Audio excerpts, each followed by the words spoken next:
These are hurting my neck. Let me take these off. Let me take this off. Good evening, everybody. Everybody. Dang, I can't even get it off. Good Lord. Let me take these off. I'm sorry. I was trying to wear them for the whole show, but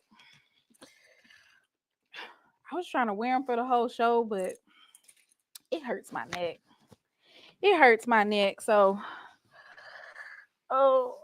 before we get started, I'm going to take these off. I thought I was going to wear them, but, you know, I thought I was going to wear them for the whole show. I thought I was going to be able to wear them for the whole show, but they kind of hurt my neck a little bit, irritating it. You know, it's been a long day. Long day. Let me get comfortable. I need to get comfortable, you know? I gotta get comfortable. I gotta get comfortable here. So let me go ahead and get comfortable. Cause you know what? Wow, we're gonna have a show tonight. Oh, Lord have mercy. Ooh, y'all. Let me fix this weave, honey. Let me fix this leave out. I had my hat on earlier. Hey! Welcome to another edition of She Loves These SWAC Saturdays. I thank you guys so much for tuning in. Tuning in. You tuned in. Tuned in. We're gonna have a great show tonight. I'm so excited to talk about this week's events in the SWAC. They was heavy. They was heavy on my neck, so I had to remove them. We are gonna have a good night. We gonna have a good time tonight. Oh, that's all right. We gonna have a good time tonight. It's all right. Yes, we're gonna have a good time. We're gonna have a good time. We're gonna have good time. We're gonna have a good time. All right. Public service announcement. If you lost tonight, you might get a meme or two. It's all in good fun, It's all in good fun. Just take it in stride. We're gonna have some folks coming up here. I'm gonna open up. We're gonna have a live panel tonight. I'm hoping that I can get some folks on from Prairie View. Lionel, he's came on here before, so maybe we'll get a chance to Lionel or said Brass. Let me make sure I say the right said Brass from Prairie View. Maybe he'll come up here. He didn't win 8 SWAC games, but he won a big game today. So maybe he'll come on here and talk his noise. If you're close to your neighbor or you're close to your keyboard, you can either type in the chat or touch your neighbor and say shambles. Shambles. So I'm glad that we're already in the chat talking about who clinched what and what needs to happen for this to happen and that, because I have some scenarios in there and somebody can tell me what's right, what's wrong, what's up. But before we do that, I do want to go ahead and pull up this score, and I want to congratulate Jackson State women's basketball team. They pulled out a win away from home. This was East Tennessee State's home opener. Jackson State Lady Tigers able to pull out a 55-48 win. So congratulations to Coach Margaret Richards, her staff, and those Lady Tigers on that great away game win. I also want to shout out Alabama A&M. Now, mind you, if you guys have any in the chat, you can go ahead and put that in the chat. Because I was myself at a Jackson State basketball game today. So with me being at a Jackson State basketball game, some of these scores could have missed me. And I do not want for people to think that I'm intentionally not acknowledging their program. That's definitely not it. These are just a couple of scores that happen to come across my timeline. So I'm going to acknowledge them. Of course, that is Alabama A&M head coach Dawn Thornton, Jackson State alum, with her. I want to say this is her first win as well, an away game as well. Eastern Michigan Eagles, Alabama A&M Bulldogs pulled out a 66-57 win. So congratulations to the Alabama A&M Bulldogs, the women's team. I do want to say that kudos to the Jackson State Tigers, the men's team. That is actually where I was at today. Got my little media pass. Scores table, press room, 200 other press room. Anyway, so I was able to watch the men's team. And of course, we're going to have Jerome come up a little bit later. The Charlotte Metro alumni chapter showed up and showed out. And we always want to acknowledge our alums who support our Jackson State athletes and coaches. So Jerome will be coming up here later on. When I open up the panel, he'll be coming up here to talk a little bit about that. Jackson State really played hard in this game. They outscored High Point 44-33. Jackson State was actually down 20 at the half. Okay. So this game, they probably thought it was a blowout, right? Those folks probably thought that they were just going to blow Jackson State out. I will say this.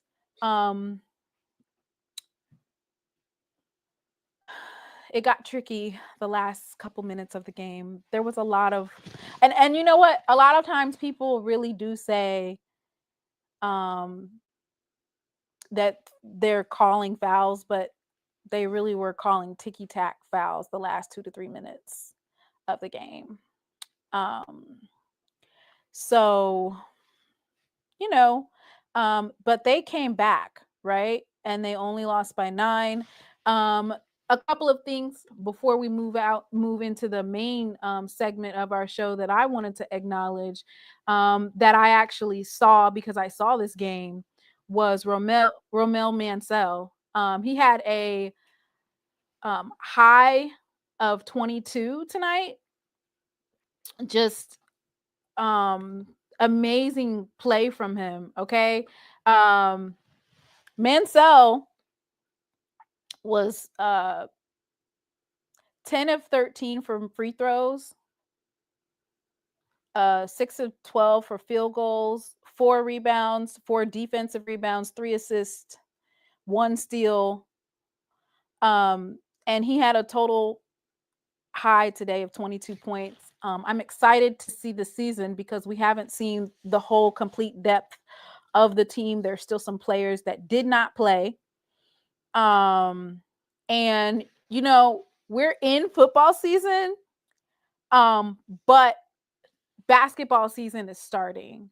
And so there are out of conference games and matchups that will be taking place throughout it's like pre-conference play. And I'm excited for the program. I love what they're doing. I think as the season continues and they begin to gel more, it's going to just flow really well. So congratulations to the men's Tiger team. They fought really hard. Even though they lost, they fought really, really hard. And the High Point, when I tell you the first half, they were shooting threes left and right. I was like, oh my God, make it stop. And then Jackson State would shoot a 3. And I'd be like, okay. And then they shoot another 3. I'm like, oh my God, please make it stop. But Jackson State defensively turned it up a notch in the second half. They were really able to get to the free throw line. I'll say for the most part, kudos to the refs. They did get a little bit sticky towards the end of the game, but for the most part, they were calling fouls. And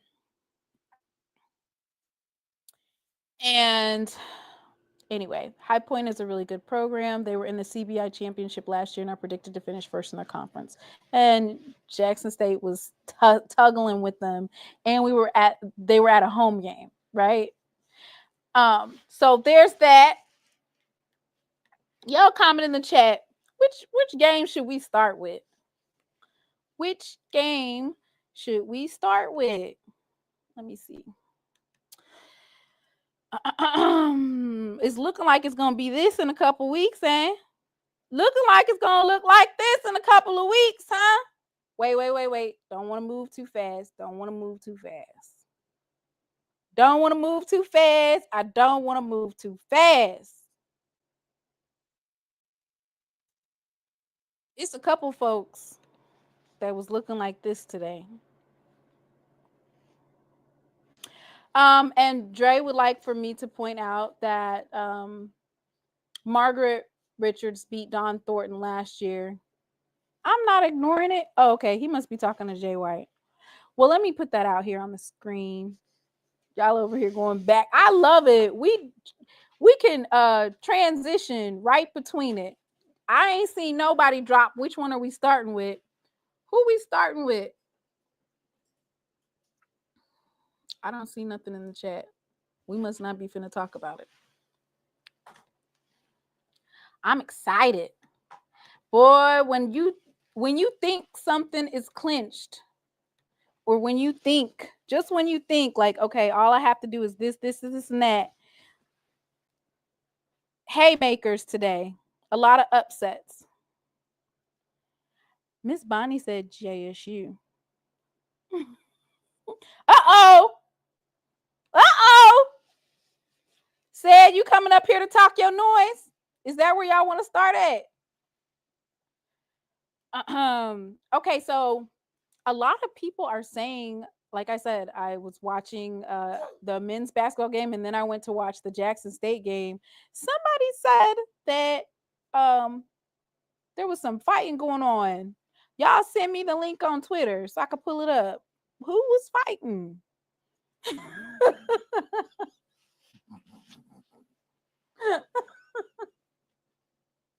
I didn't see anybody fighting. If it's the one, it just looked like it was kind of like maybe some tenseness, right? Who putting out standby shots? Because I don't think Sutton clinched tonight. All right. Okay. It is rough in the SWAC. It is. All right.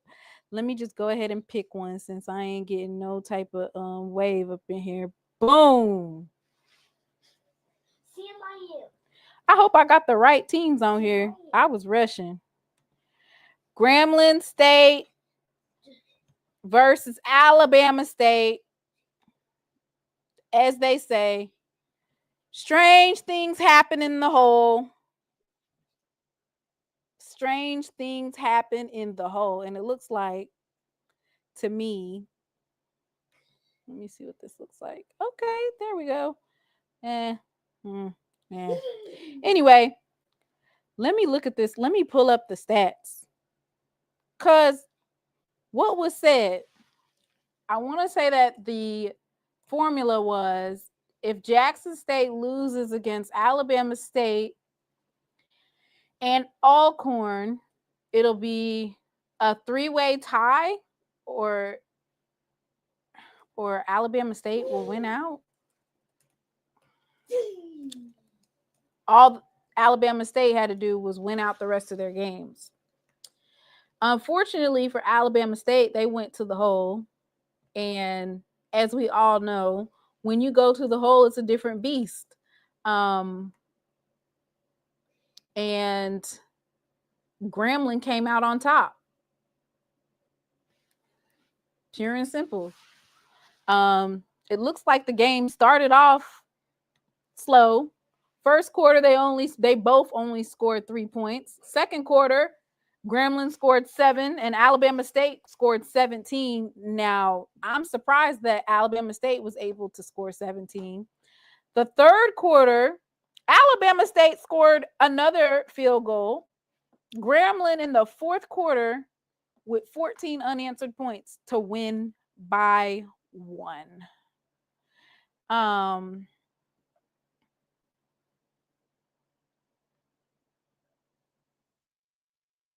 Yeah, they're pretty much evenly matched in terms of playing each other. I would like to see the stats on this one. It was a great game, I'm assuming, very defensively led, but I'm surprised that I'm not going to say I'm surprised, but I feel like this is upset. And the reason why I say that is because Grambling just lost to Bethune-Cookman last week. All right. And it says Kareem Key had 280 yards. Good Lord. Let's look at these stats. So it was raining out a little bit. Temperature was 73. Attendance was 3,621. So Kareem Key, 16 of 28 for 280 yards.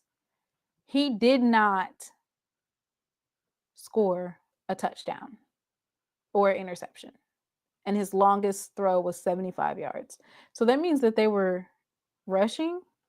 Well, I guess it was raining. So that would account for it, right? It was raining. As we all know, Miles Crawley is out. So Del'Jay Bailey, 6 of 12 from 76 yards. He had 1 interception. So between the two quarterbacks, neither one of them had any passing touchdowns.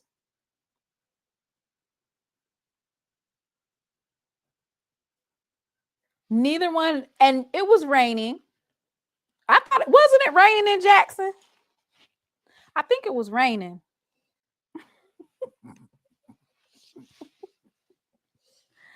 Oh, Lord. So neither one of the quarterbacks had passing touchdowns. It was all on the ground. Kareem Key did have 2 rushing touchdowns. And those were the only touchdowns for Alabama State. And then Grambling State had 3 rushing touchdowns. So it was basically a ground and pound type of game. Both rushing. It was raining. We know that Miles Crawley is not there, but he's injured as of right now, trying to get back healthy.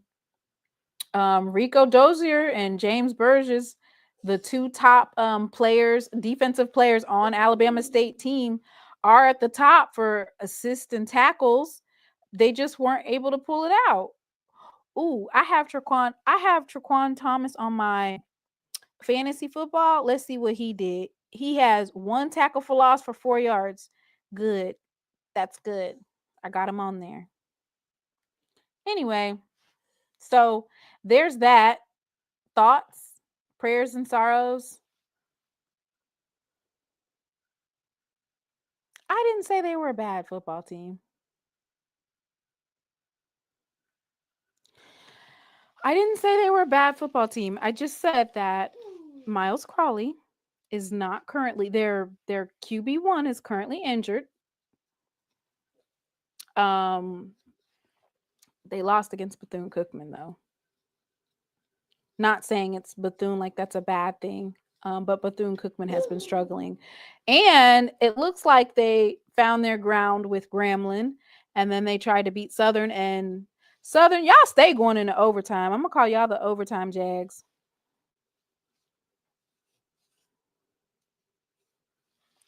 That was, okay, so this is the answer to that. Please. This is the answer. I don't know why people keep replaying that. Here's the answer. Just change the names on here to Grambling versus Southern. What can you learn? Is there anything that you can learn from it? Just kind of to reflect back on the Orange Blossom Classic. If we can do the things that we need to do, we'll be successful. The game last year was all self-inflicted stuff. I mean, every single thing that happened to us, all of those things we've had to reevaluate, and we're going to do those things differently this year. And so with our team, we understand that the focus has to be on doing the little things right. You know, that second F in our program is fundamentals. And so those are habits. Those are the little things that it takes to be successful. And so we got to really, really focus on that because the talent is there. And if we do that, we feel like there's not a team on our schedule that can beat us toe to toe if we do those little things right. And so that's the takeaway from last year's game. That's the takeaway from North Carolina as well. It was the same thing. It was self-inflicted wounds that started, in the summertime and transitioned into, It was all self-inflicted. All self-inflicted. Okay.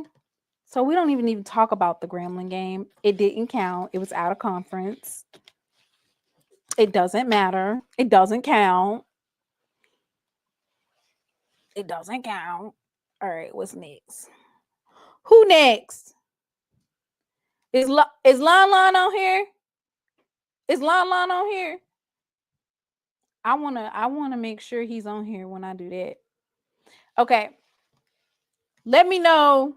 Y'all summon Lon or God's beginning and his end and the end of the beginning. God knows everything. Miss Mary said, dang, y'all pulled out that win last week and now what's up? They was trying to go back to back. Like Drake, right? All right. Let's move on to the next. Moving right along. I'm gonna drop the StreamYard, but moving right along.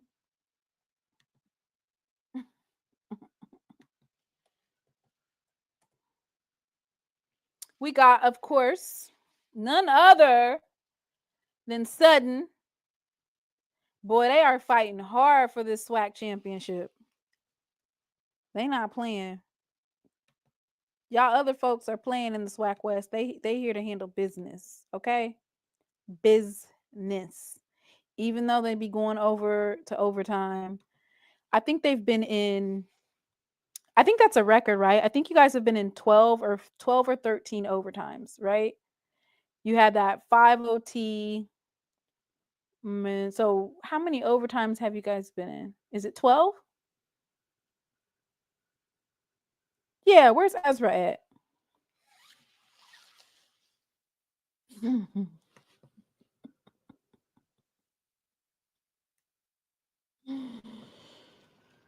Oh, as long as y'all know. As long as y'all know. Listen, I really think that Bethune-Cookman is just finding their ground, right? Or excuse me, their footing in terms of what type of offense that they're going to have. Because Luke Sprague, he has like these sprouts in his game where he shows promise. And then you got Cam Ransom and he does the same thing. Man, look at this.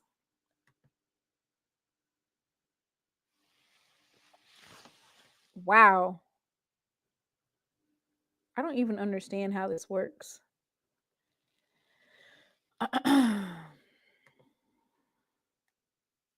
This overtime. Crazy.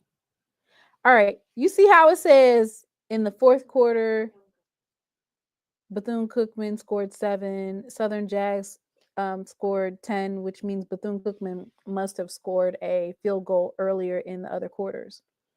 So the first overtime, you guys both, Bethune-Cookman and the Southern Jags was able to convert a touchdown and an extra point. The second overtime, it was just a touchdown and a touchdown. The third and fourth overtime, nobody scored any points. The fifth overtime, Southern Jag was able to do a 2-point conversion to end the game.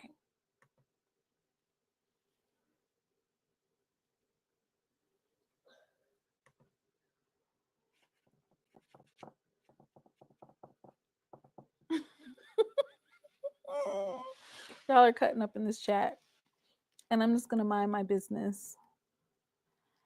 Can y'all please stop talking about this playbook?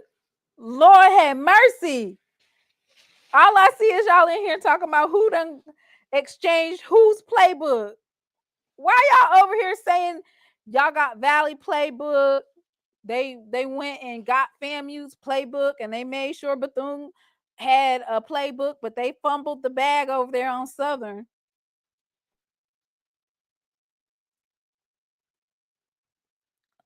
Anybody see, y'all are messy.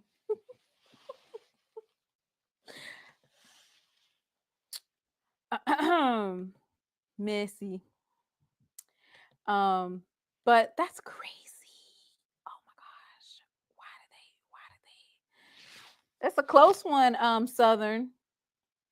Now, I'm not saying that it's not going to be competitive playing Jackson State again. I would never, the way that some of these games played out, I'm not going to discount anyone. But what I will say is you've been having a lot of overtime games and you guys find ways to win. Excuse me. Dang. Sorry. Bethune-Cookman's 2-8. Damn. And I know that that Clark Atlanta game hurts the most, right? Because Clark Atlanta is not doing good for the remainder of their season. That's a hard game versus Southern, though. That's not, there's nothing you can really do about that. Cam Ransom was throwing it 243 yards versus Tissette, who had 111. We're going to go ahead and look at that. It looks like it was either it was a defensive game or y'all couldn't get nothing done offensively. Was it raining there too? It must have been. Y'all comment in the chat if it was raining. It just says it was cloudy. It doesn't say it was raining. It was hot, 79. Good Lord. In November? 79 degrees. All right. Cam Ransom was 23 of 36 for 243 yards and 2 touchdowns. He had no interceptions. His longest pass was 22 yards, and he had 5 sacks. So it looks like that defense was getting into him. Was Jakelby Givens doing it? Who was that? All right. So it looks like you guys had Southern had 2 quarterbacks today. Tissette was 8 of 18 for 111 yards. His longest was 40 yards, and he had 2 sacks. So, y'all was sacking each other's quarterbacks. Jalen Woods, 5 of 10 for 53 yards, 1 touchdown and 1 interception. His longest throw was 18. Dang, Southern was rushing it through. 233 yards for 2 touchdowns. So y'all was running. BCU only had 66 rush yards. Damn, Cam got sacked so bad it was negative 24 yards. All right then. Okay.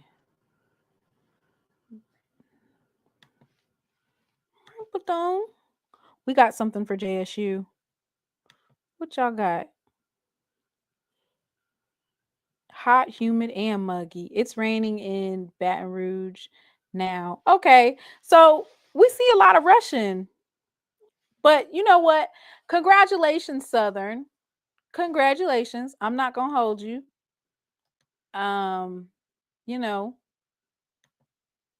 We looking forward to that rematch. We looking forward to a rematch. As long as you handle business and we handle business, we looking forward to it.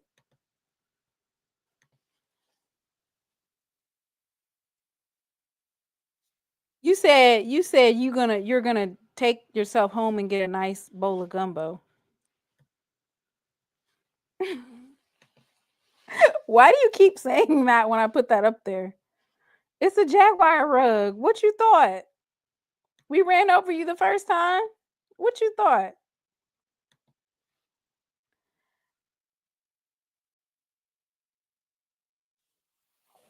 Apparently, PV had FAMU's playbook. This is getting out of hand. Lord have mercy. Do you see how much value this particular meme holds in our hearts? I know folks be like, dang, she's still playing it, but He made it big time, Willie!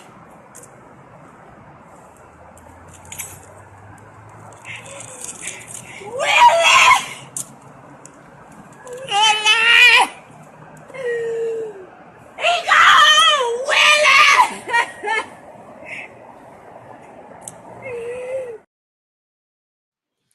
that meme has, or that video, it just holds so much value.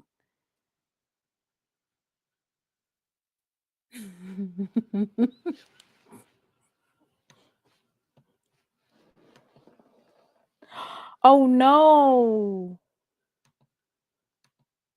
You guys, that often, what happened?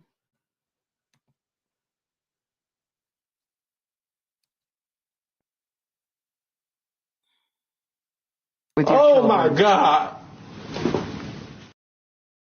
Oh my God. Man, hey, write a check your ass in cash, man. That's all I can say. Who said retire the video? I will never retire that video, okay? These videos can be used for other people. It's not just, I mean, yes, it's saying Willie, but there's some other folks in here that, you know, it could apply to. It's some other folks that it could apply to. I'm never retiring that video. I'm going to take a poll on whether or not you think I should retire the video. Let me do that real quick. Before we move on, I'm hoping that somebody will join me. And when I say join me, I mean somebody to represent Prairie View to speak on this win. I think the best person to do it is Said personally. And when I say Said, I mean SED. I want to make sure, you know, yeah. So Said Brass, I want to make sure that I say that his name correctly. But, you know, he was doing a lot of jaw jack in preseason, and I feel like he need to come over here and speak his piece. I know he want to, you know how you might have a losing season, but you still want to talk your mess, because it's some games that, you know, this is kind of like getting it back in blood, right? Prairie View lost to FAMU in the they lost during the regular season, and then they lost in the SWAC championship. All right, so this first poll that I took was, which was the worst upset? And 74% of you said that the FAMU, or 73% said FAMU versus Prairie View was the biggest upset. So my next, I didn't forgot what the next question was. Y'all tell me what the question was. I forgot. Tell me what the question was. I was getting ready to type it. Anyway, let me pull up that FAMU versus Prairie View. To start off, I you know, somebody sent me a little something, and I wanted to play it and get your thoughts on it. I personally didn't actually see anybody fighting. It seemed like it was just, you know, have you ever been on a field or at a football game and the tensions are high? Like you could just really feel the tension in the air, right? And it's a charged atmosphere. It's a big game that took place. I feel like if anything, it was just more like racing emotions and charged emotions. I didn't actually see anybody fighting. I'm going to go ahead and play that particular video that was sent to me, and we could talk about it. Dang, I always got my stuff all over the place. Always. I heard a beep, so that means somebody ringed in. Ring. Y'all got y'all ring sizes. Let me stop. Okay. I got Said Brass. Let me pull up the stuff first, Said. Said is in the house, y'all. SED is in the house. Said Brass, a Purview. He in the house, y'all. I'm getting ready to pull up the Prairie View stats, because, you know, said he gives wonderful, beautiful commentary, but sometimes he be exaggerating like a mug. So you gotta fact check him. He'll say anything. Yeah, we won 12 SWAC games. It's like, bro, you don't even play 12 SWAC games in one season. So I'm gonna pull up the information first. I'm gonna pull that up, and then I'm gonna bring him on up here, just in case I gotta fact check what he's saying, because he'll say he won 20 straight. What's up? What's up, Sid? Good evening. Good How you evening. doing? I'm good. I'm good. You good? Yeah, Look, yeah, I'm great. we might have to clip your SWAC media day where you was talking mess, Oh gosh. and then align it. Let me go ahead and make this Disclaimer. disclaimer. Anytime you come on She Loves the podcast and you talking mess, any and everything that you do say could possibly be repurposed, cut down into smaller clips. Some of those clips might be misleading because you can only do 60 seconds. So if somebody's talking reckless for 60 seconds for 2 minutes, I'm a clip the best 60 seconds. Well, All no, right. I'm already a victim of your story clipping pettiness. So it's And you all coming back for more, but I'm already ready. you could talk your mess today though, right? Listen, it's not all that, it's good, but it's still sad. It's still a sad season for me, but it's cool. I'll take it where I can. What? This is a consolation prize. FAMU beat you twice in one season. Not just once, twice, and bad. Like, it wasn't even close. Wasn't even close. No, this is the team that I've been saying that I knew we had the capabilities of being.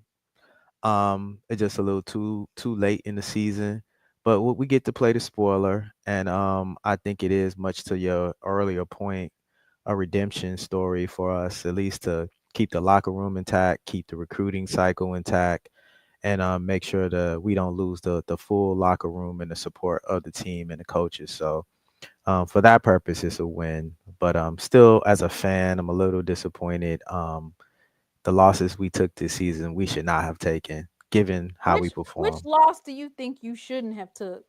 I know you. I think Southern usually does. Southern always Pine beats Bluff. you, don't they?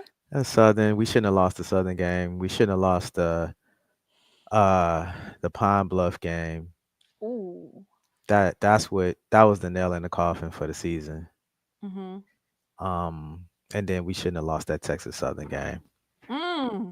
All SWAC West games. Good Lord. Yeah, so that ended our season essentially. But we fought hard. We beat Grambling. Somebody lost to Grambling, but I'll stay on Prairie View. You might as well, because it didn't. You might as well, because it didn't count. So I'm excited. We did beat Grambling. We did beat Texas A&M Commerce. We did beat Northwestern State. And so we did have some good wins to show our team what we really are. And I think the FAMU game was the exclamation point. And I think you'll see the rest of that carry through the rest of the season. Alcorn, they're not going to have nothing for us next week. I know I said that especially for you because you said Prairie View, and it's Prairie View. I know what it is. But the difference between me, I say Prairie View all the time. How are you supposed to say it? Alcorn. All right. Somebody did lose to UAPB.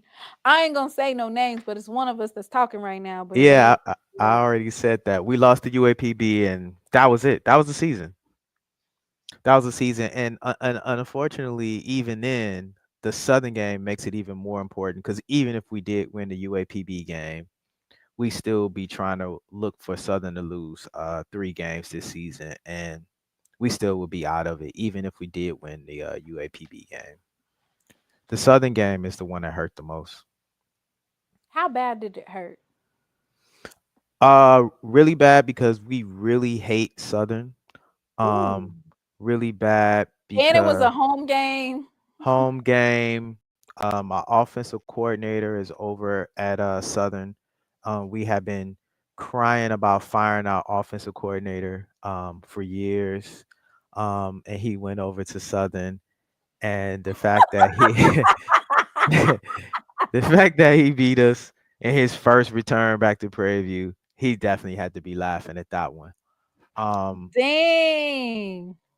That It sound went like Fred McNair and Alcorn. Yeah, went down to the wire too, and it was a ugly, ugly. It was like much like you said earlier, the overtime win. It wasn't like it was a blowout, just late win. It was just ugly. We should have beat Southern. We're a more talented team than them, but kudos to them. They have an easy schedule. They played what was in front of them, and it looks like they're gonna be going to SWAC championship, and probably be a blowout. Be a blowout for who? Blowout for Southern. Jackson State's probably gonna blow them out. Yeah, I agree. I totally agree. So what I was gonna ask you was how bad of a loss did it hurt? Was it like I'm trying to think of it was it Boys in the Hood in the end kind of hurt, or what's another movie where a sad ending happened? What's that Queen Latifah movie with Queen Latifah? Set it off. Yeah, was it a set it off type of ending? Was it a what kind of ending was it? Probably Boys in the Hood. Oh my God! Probably was a Boys in the Hood. Can I hear you scream that name at the end where he was running? What's his name? Ricky? Yeah. Nah, I can't do that one. I can't do that one. I can't do that one. Dang, yeah. Why are you gonna make me do it? You got the bass in your voice, Ricky.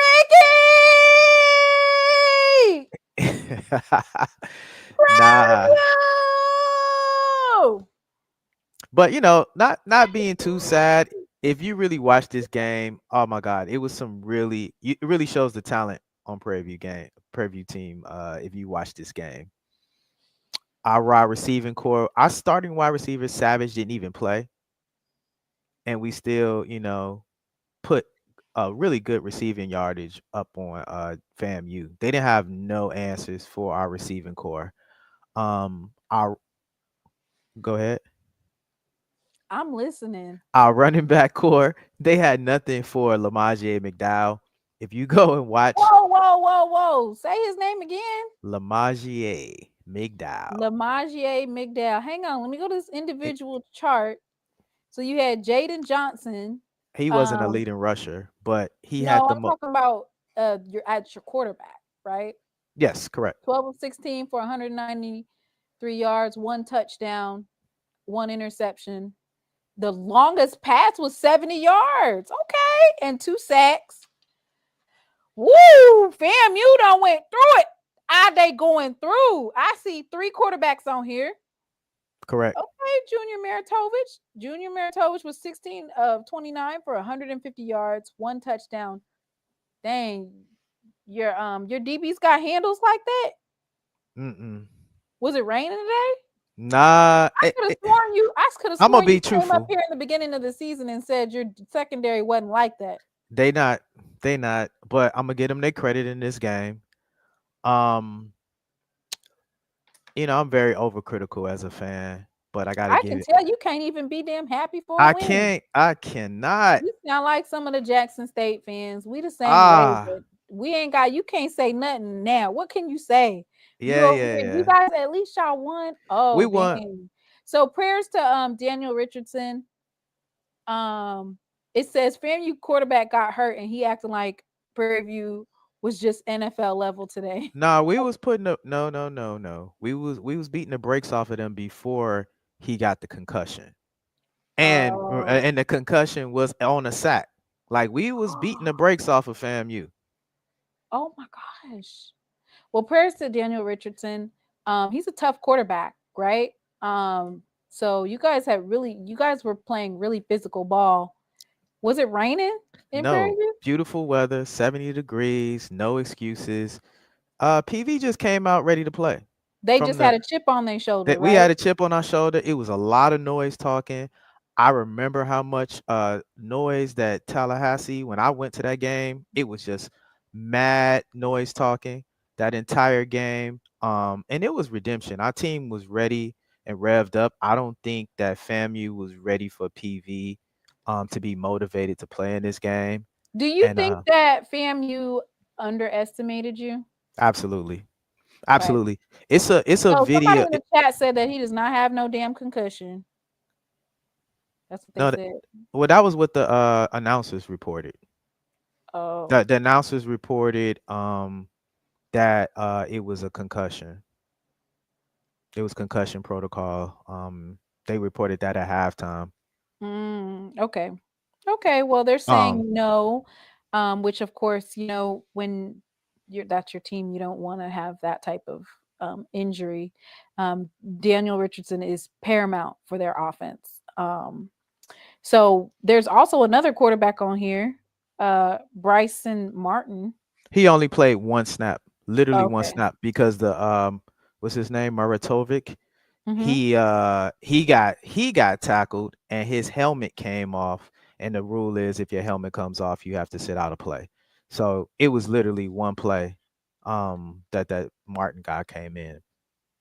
And it was cool because he threw a Okay. little 5-yard pass or something like that, and he came right back off the field.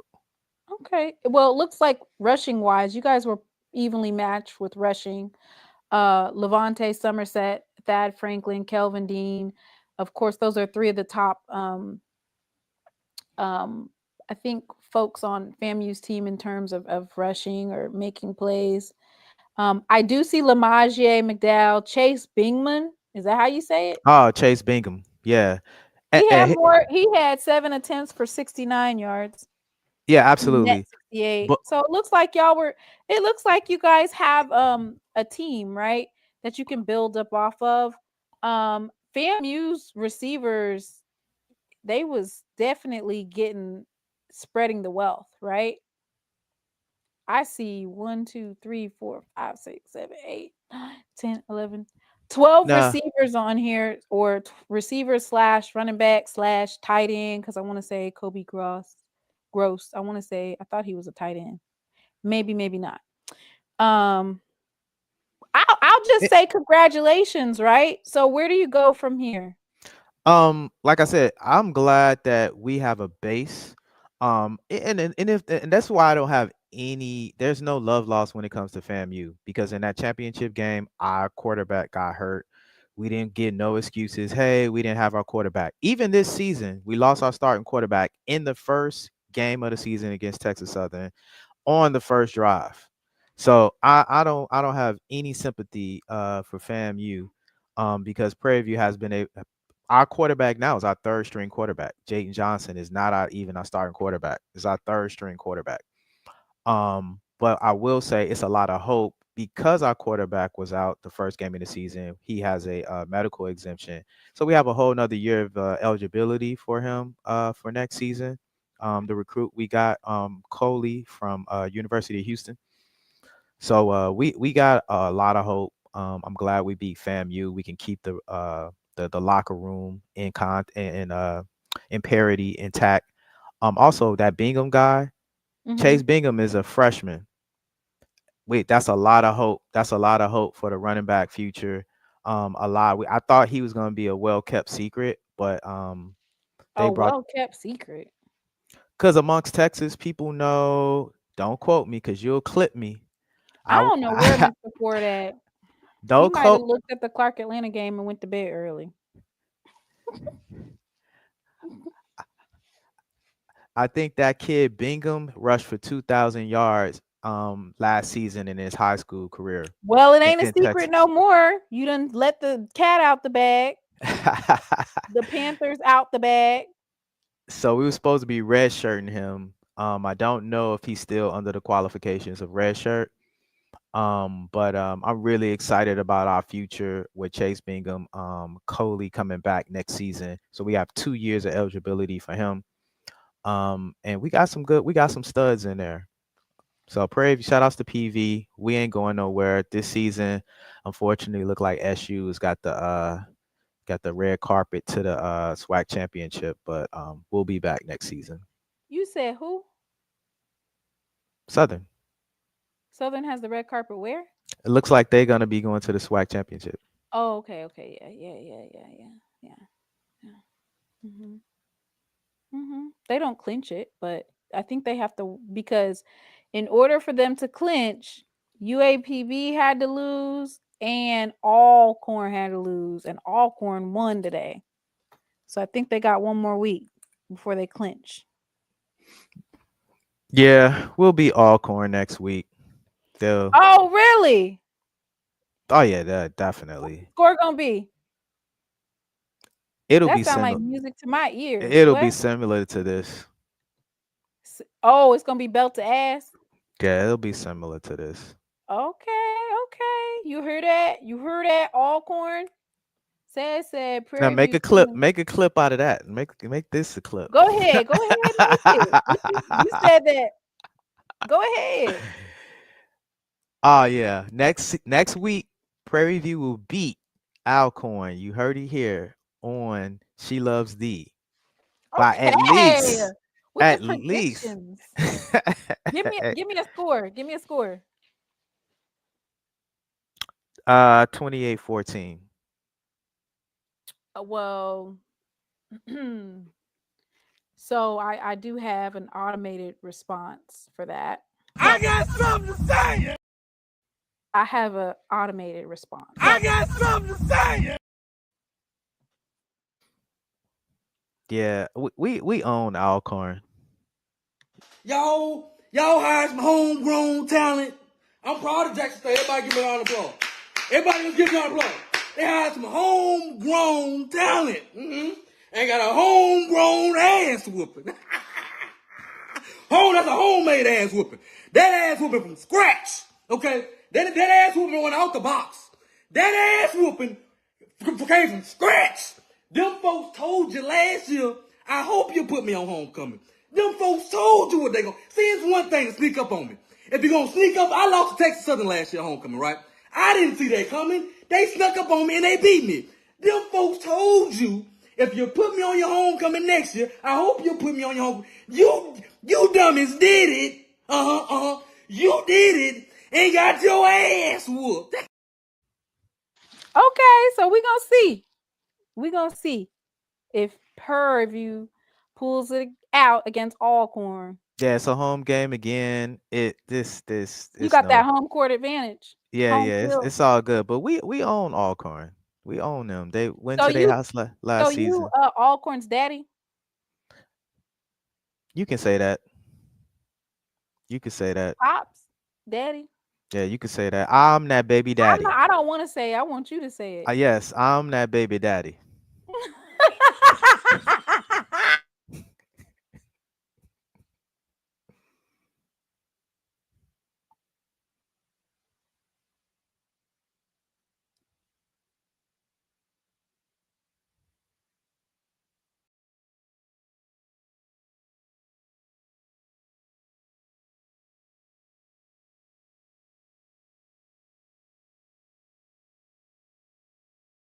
Oh, you heard it here first.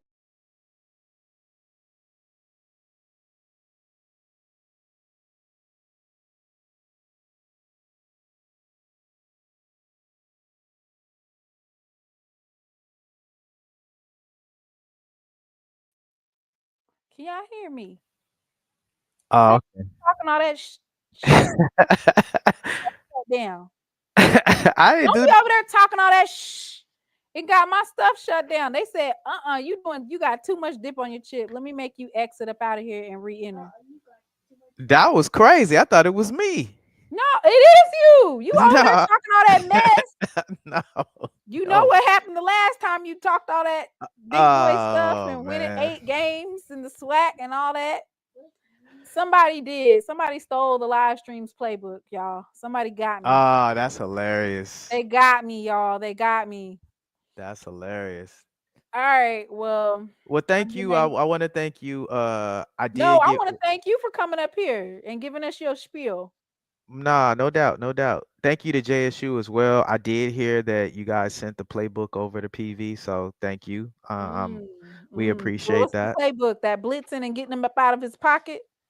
I want to know how that happened. Y'all was up 10-0. Like, what was going on? You was blitzing? Oh, how do we win the game? Yeah, were you blitzing? Honestly,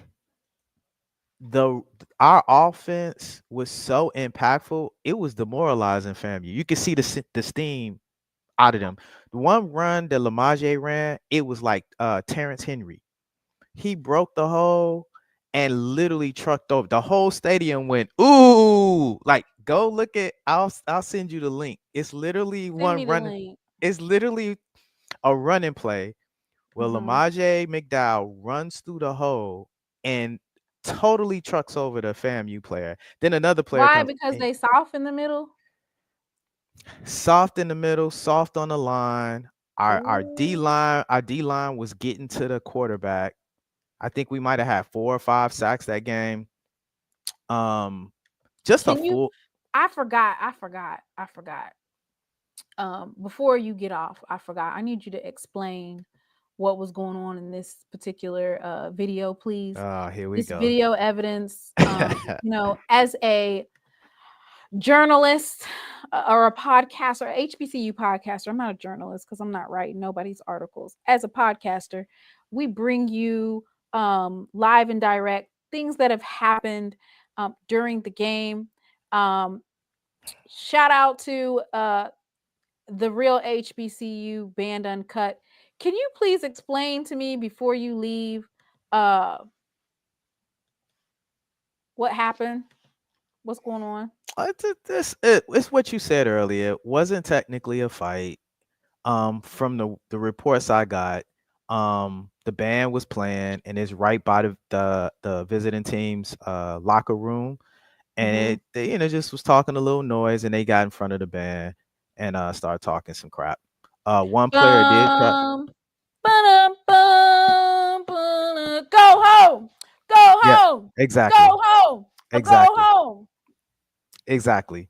That's what Who do was you think happening. has the best go home? Be real with it. Which band do you think has the best go home? PV. That's the politically correct answer. But all right.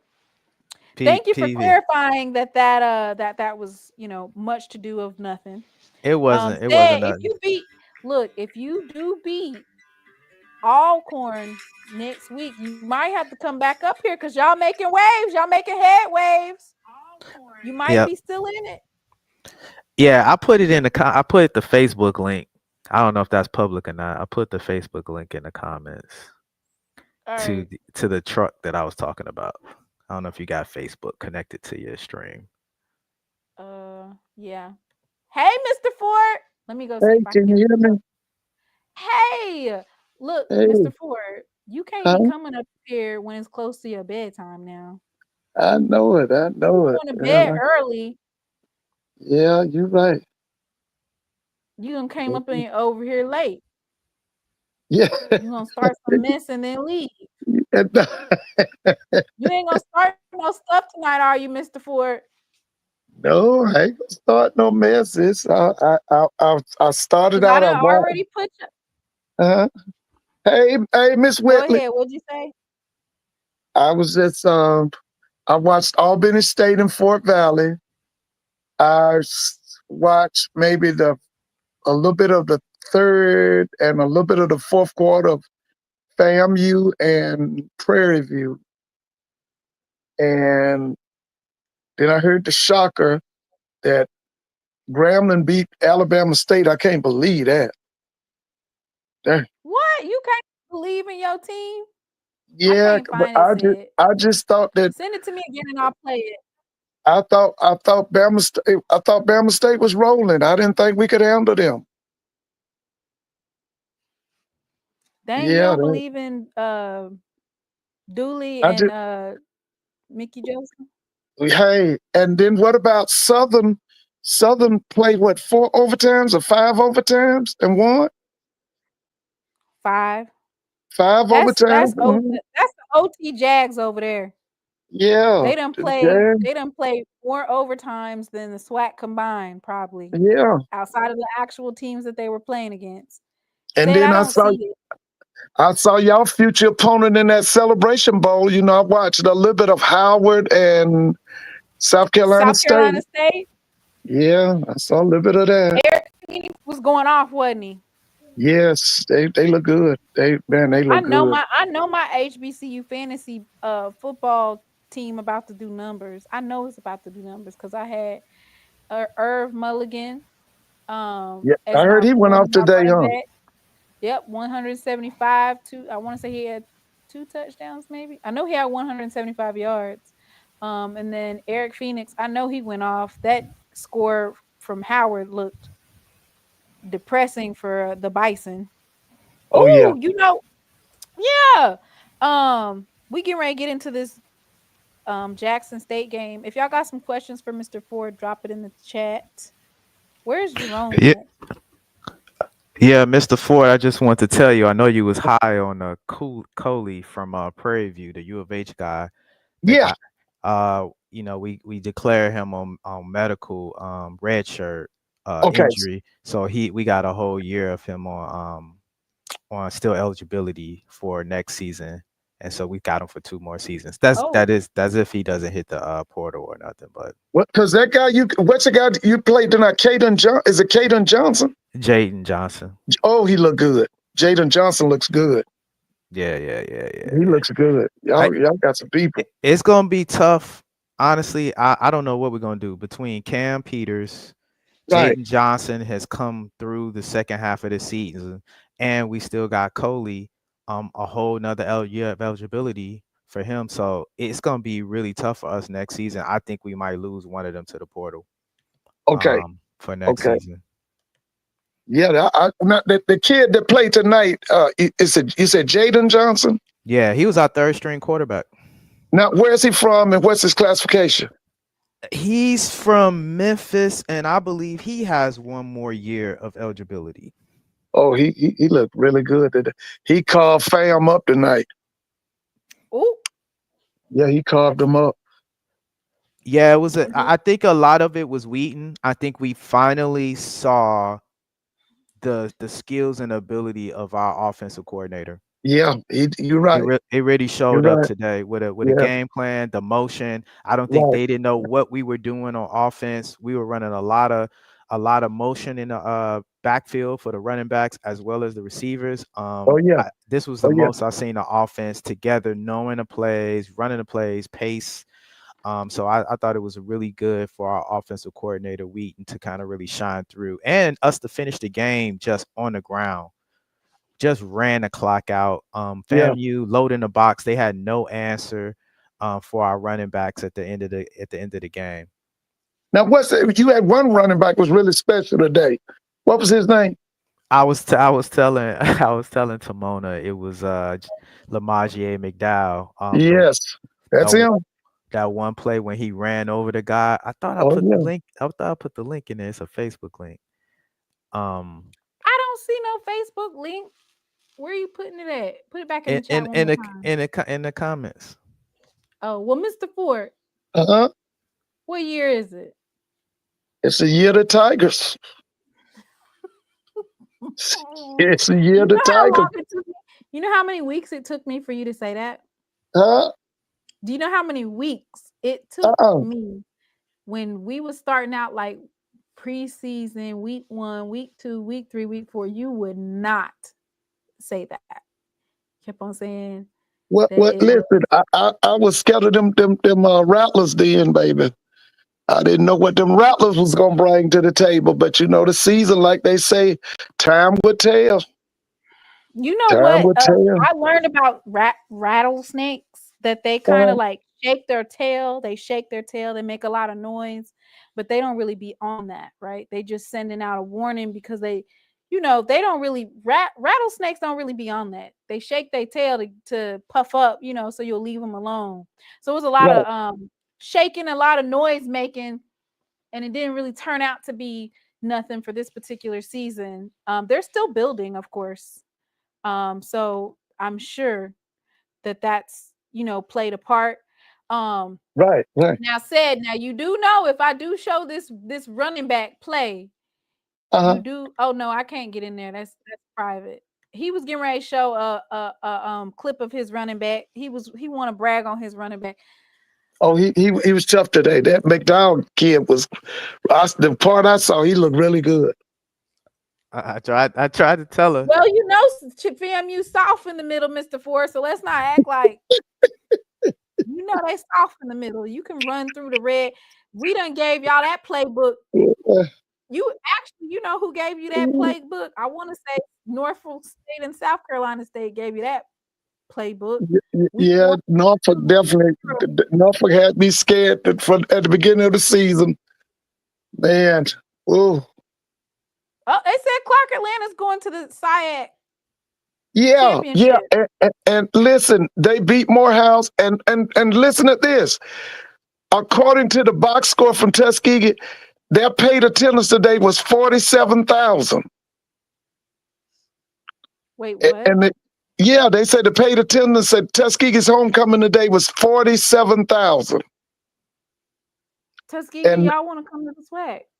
Yeah, and now they said that at the Fountain City Classic, that was Albany State and Fort Valley. They saying the attendance was 27,000 paid attendance. 47,000 or 4,700? 47,000. And it was Tuskegee's homecoming today. Miles came in there and beat them up. They got belt to ass in front of 47,000. Oh yeah, that's right, belt to ass at their homecoming. Miles, what are they? The Miles Bears or something? What's Miles College? Aren't they the Bears? I just remember Miles lost to Alabama State this year, but they beat Alabama State last year. Miles is not. I don't think they've lost since that game. They haven't lost since that game. Because you know what? I still think that if Alabama A&M is going to part ways with Coach Maynard, guys, I hope they get this guy, Sam Shade, man. I hope they get that guy. Please don't start, because I don't want Jay White to come up here. You know, Jerome is in here. Hey, Jerome. Hey, D-I-Love. Hey, what's up, bro, Jerome? What's going on, Mr. Ford? Yeah, I heard y'all ran out on them Delta Devils today, huh? Yes, sir. But you remember last night I told you your Grambling Tigers was going to pull it out. Oh, listen, I'm in total shock. I'm in total shock. I'm in total shock. You didn't believe it? No, I thought. Listen, I've seen us this year, and I've seen Alabama State, and I just thought we weren't ready for them this year. But you know, like you always say, baby, when you come to that hole, you better be ready. Yep. You better when you come in that hole. Shoot. So listen, by the stats, who was the quarterback for Grambling today? Was it the new kid, or was it Matthew? Was it Crawley? It absolutely was not Crawley. That's probably why they won. It's Del-J Bailey. No, that's not why they. I'm not gonna say no. It's not why they won, but they were 6 of 12 today. For Del-J Bailey was 6 of 12 for 76 yards, no touchdowns and 1 interception. So I don't necessarily think that's the quarterback. Yes, it was a rush heavy type of game. Okay, so where's this quarterback from?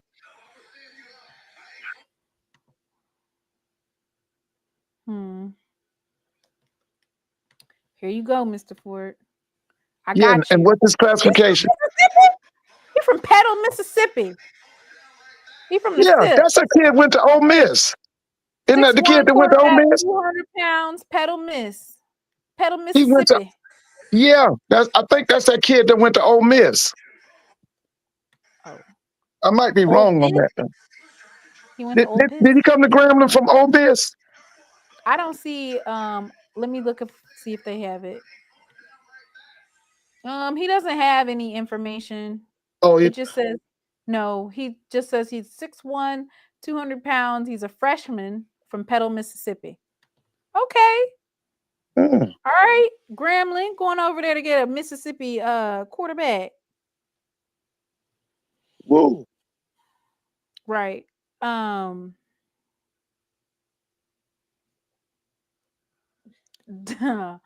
Ooh, they trying to be shady. Did Mickey Joseph get another Gatorade bath after the game? Oh, you probably did. Look at you answering it.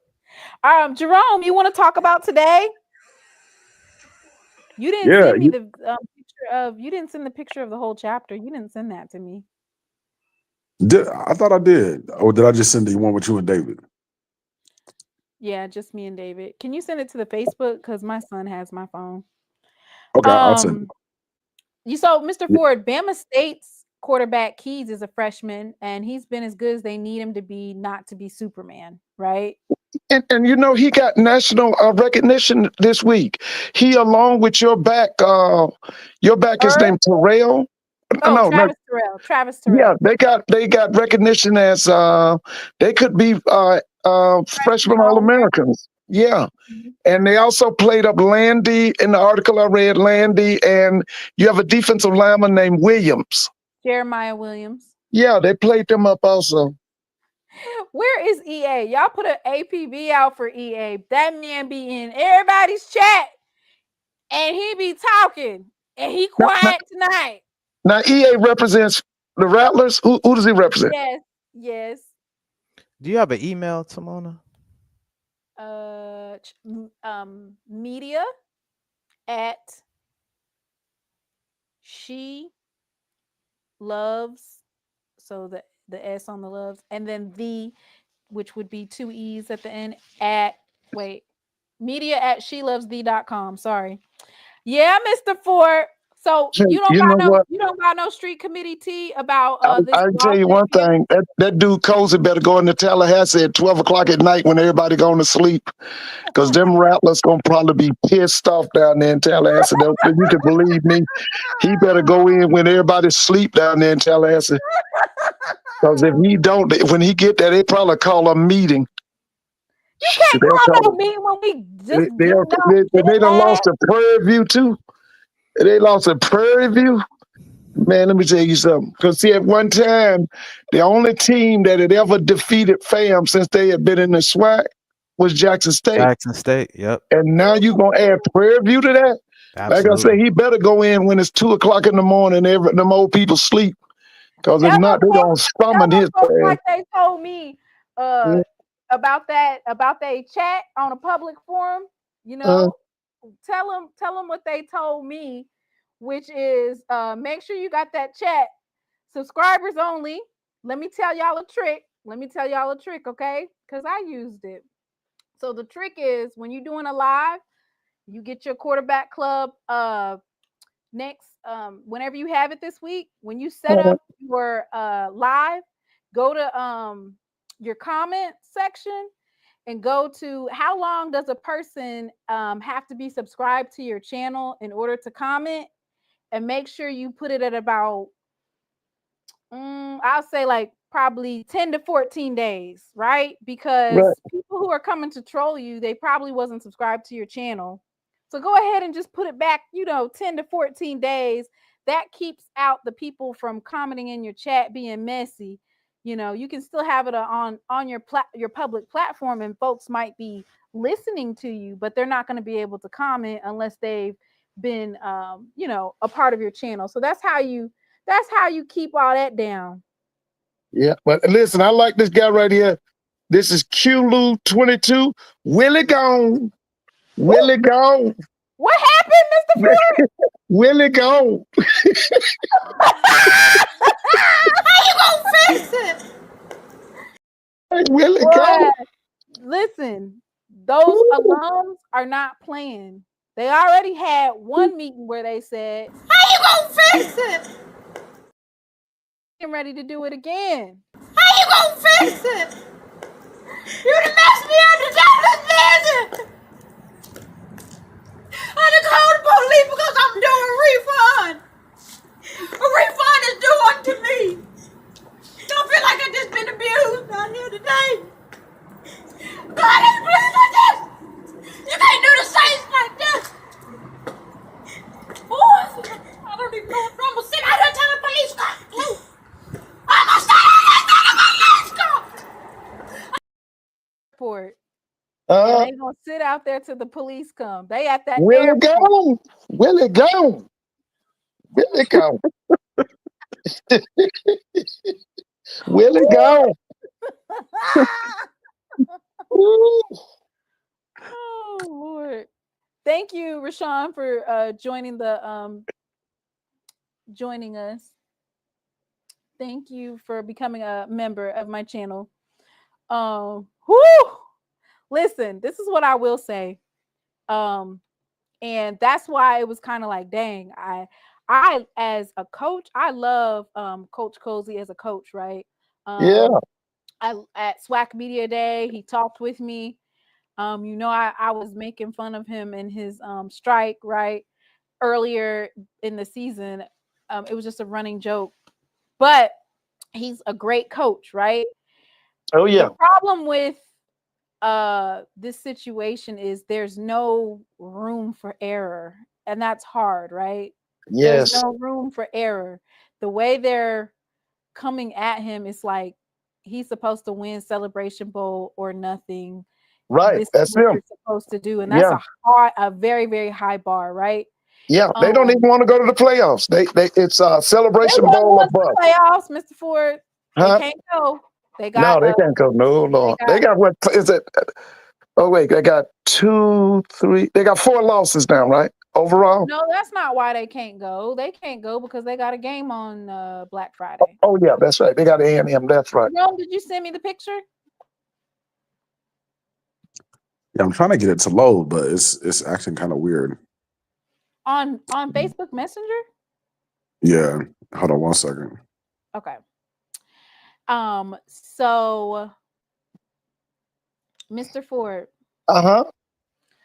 He's gonna have to sneak in like a thief in the night. Yes, when them old people sleep, because they might want their money back. You know, old folks be waking up in the middle of the night. They should listen. I know they are stressed. Like I told you, if they wake up, they're gonna call a meeting. They probably gonna have Vaughn. What's Vaughn's name? You know what I'm talking about. What's his name? He works with Gaither. The one that was talking all that mess. Vaughn Wilson. They probably make Vaughn Wilson open up a meeting. He better sneak in at the middle of the night in the Tallahassee when everybody's asleep. How is he gonna do that if they're all getting? How is he gonna do that if they're all getting off of the plane at the same time? Oh, look here. You don't need to go up in that during the daytime. Let them old people go to sleep, or they gonna summon him. You don't went out there and lost to Prairie View. Said you gonna let Not him too do you much. like that? I was gonna say not too much on PV, man. Not too much. Not too much. Yeah. Mr. Ford said not too much. Because see, FAMU used to brag. Their thing was nobody has ever beaten them but Jackson State and Deion Sanders. That was their brag thing. Now they got to put it at Jackson State, Deion Sanders, and Prairie View. Yeah, man, hey, write a check your ass can cash, man. That's all I can say.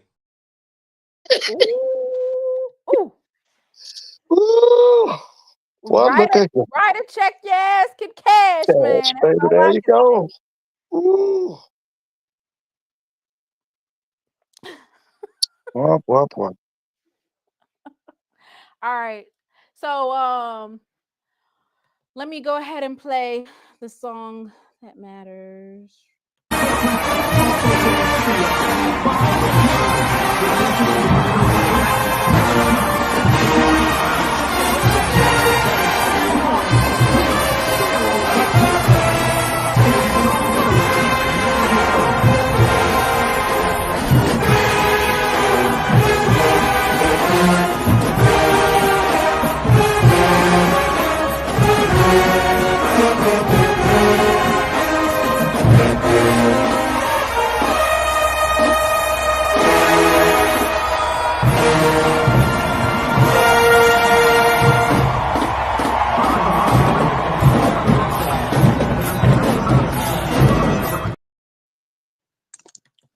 Love it.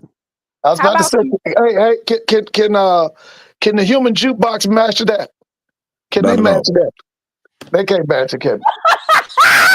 Can the human jukebox match that right there? I know what you're doing, Mr. Ford. Wait, please. Why is Mr. Ford so messy? You hear him? He is. Listen, we need to have a disclaimer on this channel. Ooh, The one wow. who be starting it. There's Mr. Ford. Yeah. Hey, I'm just asking, can the human jukebox match that right there? Can they match that? But let me say this, today we had an amazing time in High Point, North Carolina, Okay. cheering on our Jackson State men's team. Right. Very, very improved team, very close towards the end of the game. But, our chapter, we had the opportunity to provide snacks and beverages, fruit, for the team. They greatly appreciated it. And always a great time, just to fellowship with the alumni in the Carolinas, as well as the men's basketball team and the staff. But it's just really great, if your team comes to your area, and this is for everybody in the chat, regardless of where you went to school, if you and a couple of alumni can get together and just provide some, items for the basketball team, because sometimes, the university, they may only pay for, catered food, and let's say a restaurant. But sometimes at night, they do prefer to have some snacks and things like that. So definitely support your athletic teams if they're in your area. But had a wonderful time, of course, fellowshipping with SheLovesThee and David Thomas from the Hill podcast and our alumni. We went to a restaurant in High Point. We got an opportunity to watch the football game after the basketball game, and just had a wonderful time, fellowshipping and just laughing and good vibes. So Timona, thank you so much, of course, for coming out and all that you do, not just on social media, but of course for our alumni here in Charlotte and the Carolinas. We really, really appreciate you. What, Brother Jerome, can I ask this question? Yes. Are y'all going to charter a bus to come down here and play South Carolina State in the Celebration Bowl? So don't think we're going to charter a bus, but definitely all the alumni plan to come down that week. We'll probably all link up as a chapter, maybe Friday, if we can get like a restaurant or just a location in Atlanta, just kind of hang out. We've got a lot of alumni in the Carolinas, also making plans to come down to the SWAC basketball tournament in Atlanta as well. Okay. Okay. So, Okay. oh yes, sir. Oh yeah. Oh yeah. Timona, you had a good time tonight. Oh my goodness, I thoroughly enjoyed myself. I'm Yeah. glad that you got to experience the food that I've been telling you about, right? It was They amazing. don't get a Yes. chance to get the soul food Sunday, but Oh, yeah. I'm glad that you get a chance to taste that food because I've been talking about it for a while. Yeah. And that's why when folks be like, diets and stuff and all that extra stuff, man, they got soul food Sunday, broccoli casserole, spicy cabbage, Mr. Ford, we had some. chicken and rice. Yeah, I had some It's actually fishing. it's a true soul food restaurant with seafood Wednesday through Saturday. Oh yeah, and Mr. Ford, I had some fish and grits, man. Some of the best grits I've ever had. I know And yeah, I had the shrimp and grits. it was good, wasn't it? Yeah, and he had the fried whiting and grits with the special sauce. Man, it was so good. Let me ask y'all this. I used to come to Bader's Ford Road. It was a church, had a nice cafeteria restaurant style. What's the name of that church? It was a church. They sold plates. You talking about House of Prayer? Yeah. Yeah, I used to come to that place. Yeah. Yeah, they still sell plates, from what I'm told. But yeah, I heard the food is really good. Yeah, it was real good.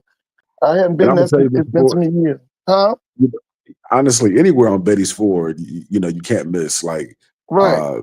down home food, mom and pop spots. So Right. yeah, it's always guaranteed good over there. Oh yeah. Oh, and I love y'all's. I used to be in South Charlotte. You had a farmers market. I love that farmers market there too.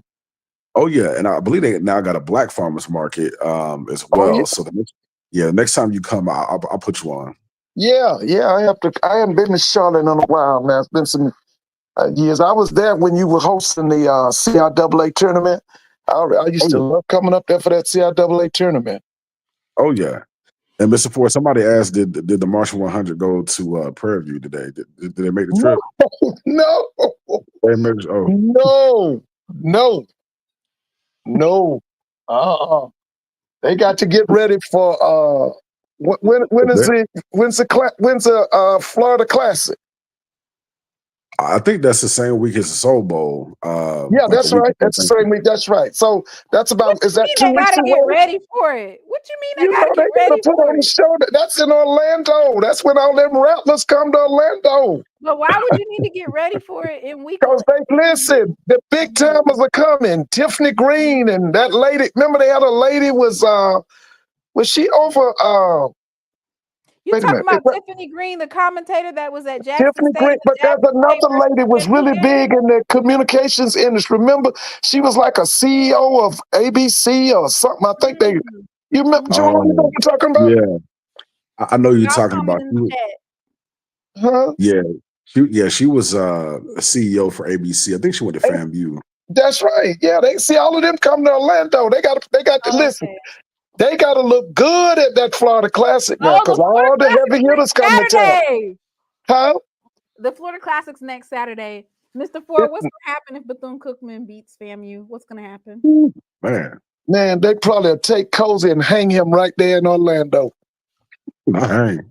Ford! Man, please. You better not listen. It can't be next week now, because next week is your time to play Alabama State, Alabama right? A&M. I thought it was Alabama A&M, or is that at the last part of the season? I thought you play Alabama State next week in Montgomery. Jackson we goes to do. Montgomery. We right? do. Miss Mary said Florida Classic is next Saturday. FAMU versus Bethune-Cookman.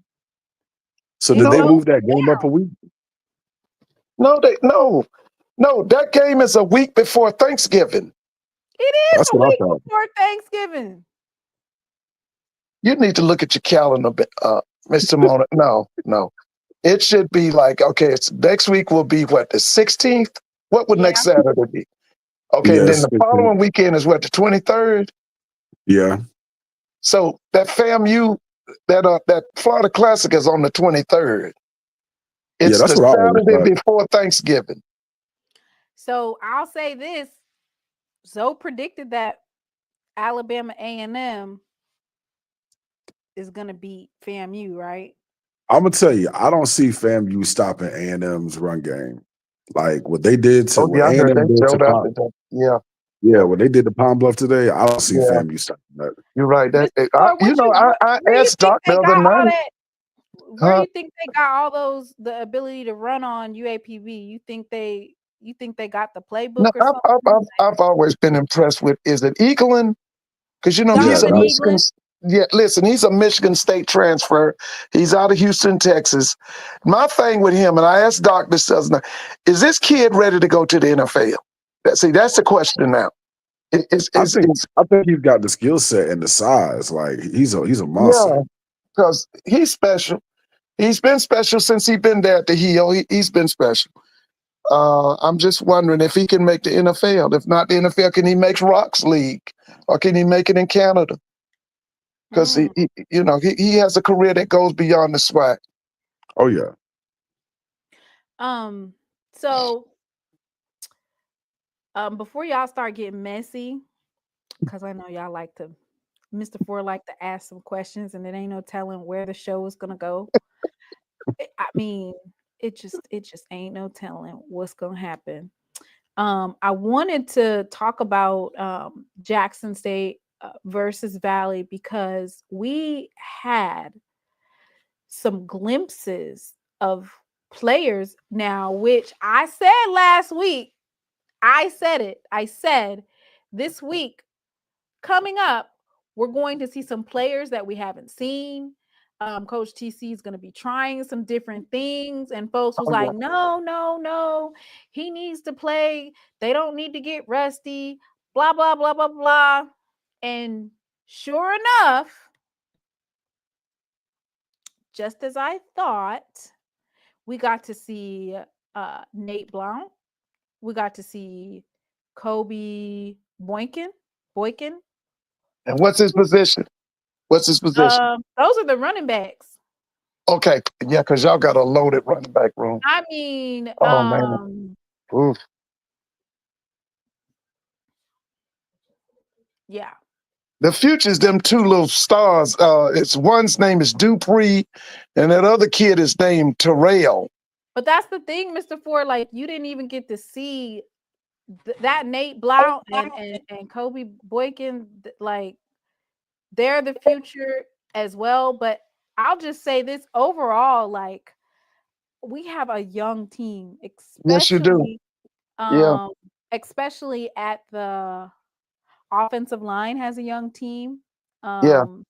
We have young quarterbacks, we have young running backs, Oh, young yeah. wide receivers. And what's that wide Leilani, receiver's name that I like? Spencer. What's his name? Isaiah Spencer's Oh, young. Isaiah Spencer they should be getting him prepared for the NFL. They should be getting that kid prepared for the NFL. That kid is something else. Leilani Armenta, she got to score extra point today. Oh, okay. Jeff Well, Landry. now, did you get the coach at Mississippi Valley fired today? Are they gonna fire him? No, absolutely not. You put 51 on. How many points did y'all score? They scored 14. Well, how many did you score? I'm trying to pull it. We scored 51. Yeah, y'all probably got him fired today. No. Okay, Mr. Ford, I'm not trying to be funny, but they just now got their full scholarships, right? Yeah. And yeah, that's right. This is only his second year. He already said at SWAC Media Day that he tried the route of recruiting FBS student athletes to the program. And he said that they left the program, right? And that didn't work. And so he had better luck with recruiting JUCO and like JUCO transfers and like high school athletes. That's where he has to build his program. So, and he's only in his second year. And what did you think the score was going to be? And well, I had said that, Jackson State by 40. That's what I said. Jackson State by 40. And on top of that, Mr. Ford, which I'm trying to pull up the young man's picture. One of their players was killed last night in a car accident. Huh? One of Valley's players? Yes. Passed away last night. What was his name? Let me get it for you.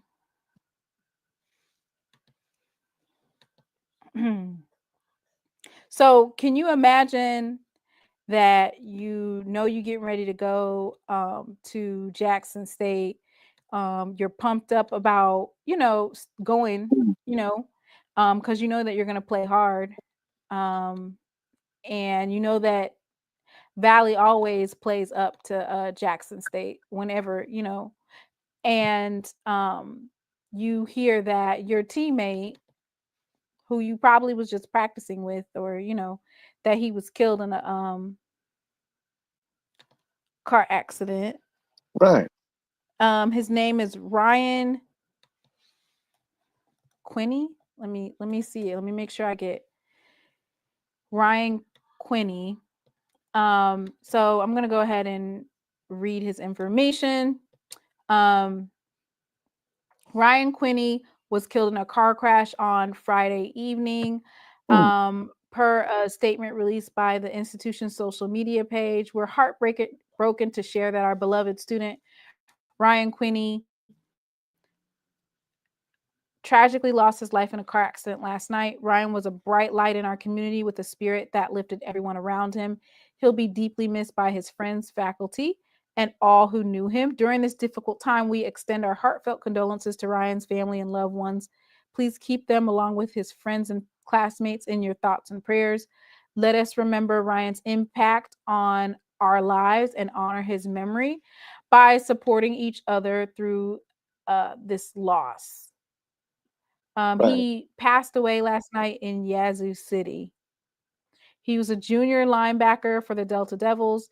He transferred from Lane College. He was in his second season with the team and had a total of 13 tackles in 5 games. He last played against his SWAC East rival, Alabama State, on October 12th.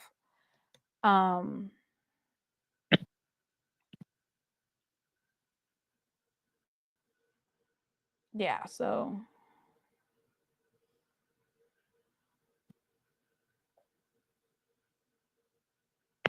Oh yeah, condolences to his family and to the Valley family.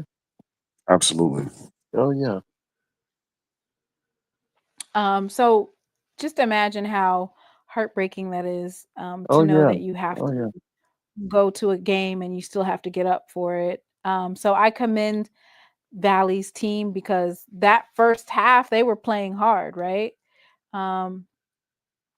And so condolences to Valley. So I will have to say no to that answer.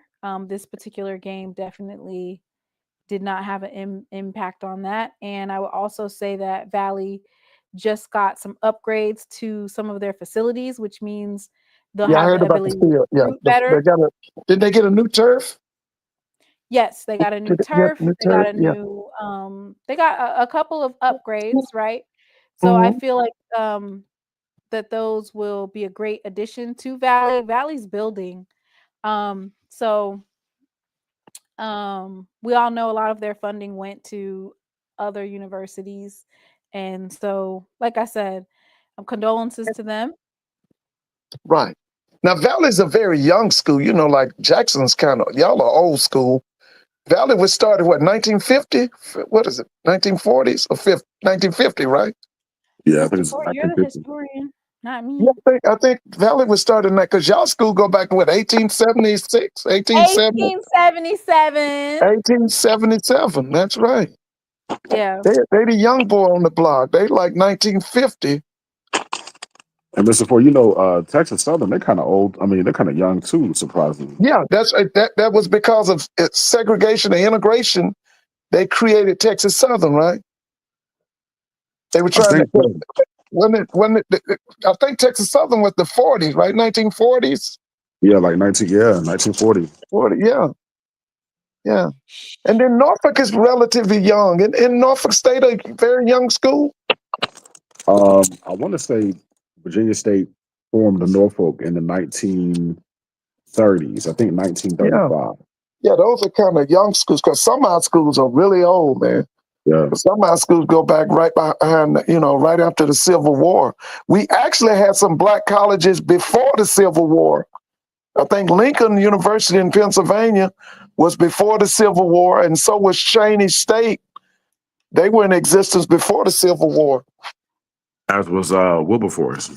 Right. That's because that's AME, I think. Wilberforce is AME school. Mm-hmm. Yeah. So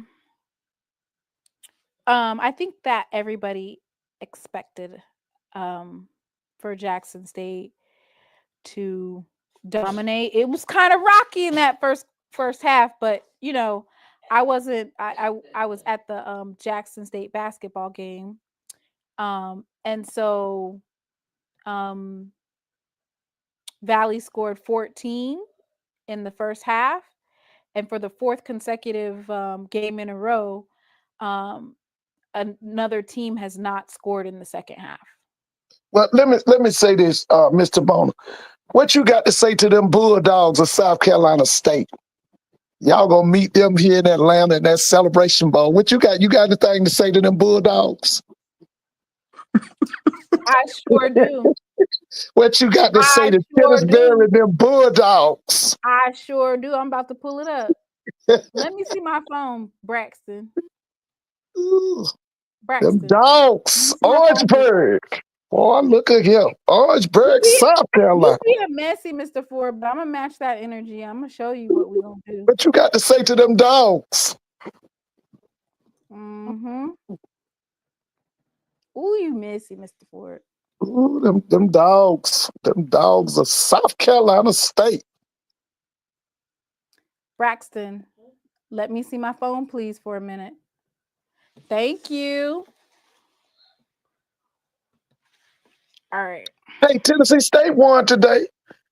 North Carolina A&T got beat to death. Like you said, belt their ass on them again.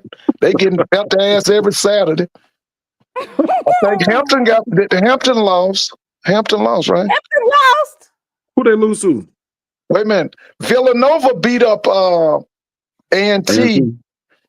Was it You already knew. Towson that beat up You knew that was Hampton? gonna happen. You knew that Yeah, was gonna happen. Villanova beat them up pretty bad today. Where's my man at? You know, Doc's friend that said they're gonna be competitive. You know, you say, Why that day you Why ask do him. you keep calling Dave out every Yeah, week? You it's gotta gonna be remind competitive. him. It's gonna be. They're gonna be competitive. You ask him, how do you feel about getting beat every week? He said, no, we're gonna be competitive. We're gonna be competitive.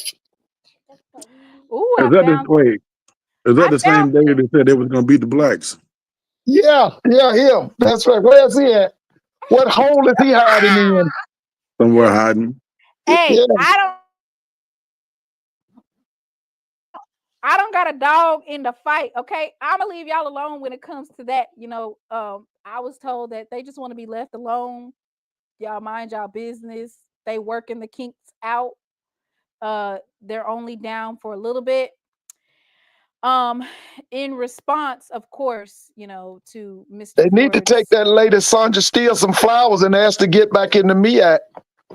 That's how you do that. Some flowers. Take some flowers. Tell them that you're smoking marijuana or something, and that's why you made that dumb decision. Ooh, what kind of flowers, Mr. Ford? Just take some flowers. Go to Publix or something. Get some flowers. Braxton said some roses. Yeah, take some roses. All right. So, Mr. Ford, can you ask me that question again? What do you have to say to them dogs of South Carolina State?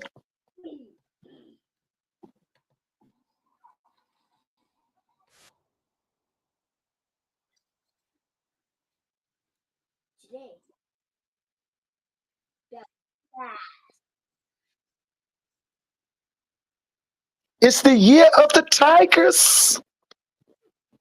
It's the year of the Tigers.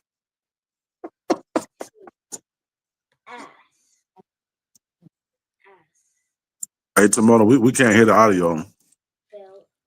You guys can't hear it? Mr. Ford, can you hear it? No, I don't hear nothing. You gotta be kidding me. I don't hear nothing. Well, I mean, technically, it's. You don't hear Braxton?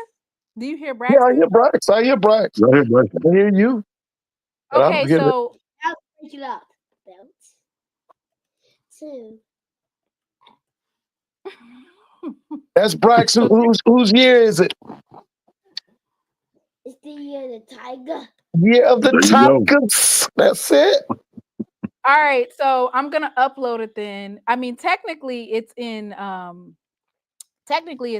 sign language. Kobe knows sign language, right? Okay. Did you know that? No. You know Kobe of Blitz City? Yeah, I know Kobe. Yeah, I listen to Kobe all the time. I didn't know he knew sign language. Yeah, you gotta.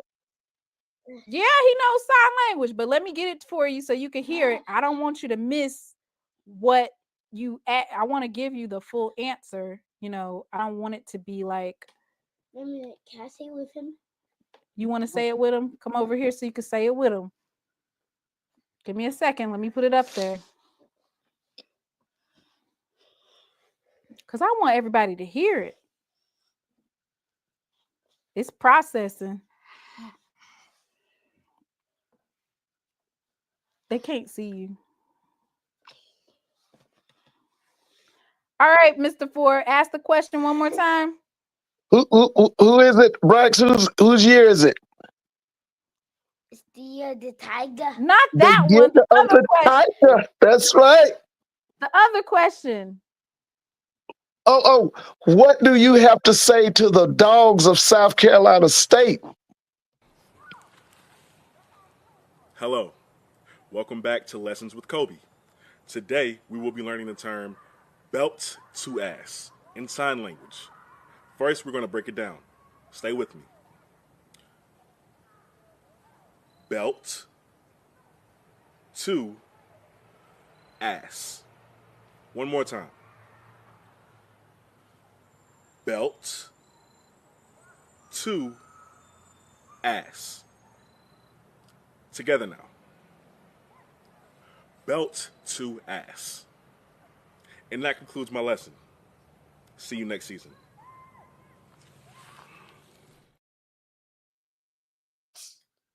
So Mr. Mona, so Jackson State gonna put belt to ass to South Carolina State.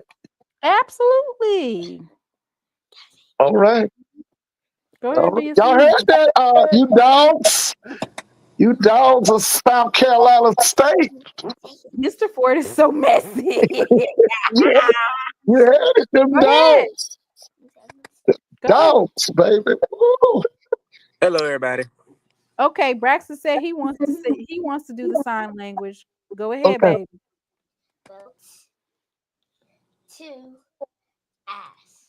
Ooh. Go ahead, do it again. Do the sign language. Belt to ass.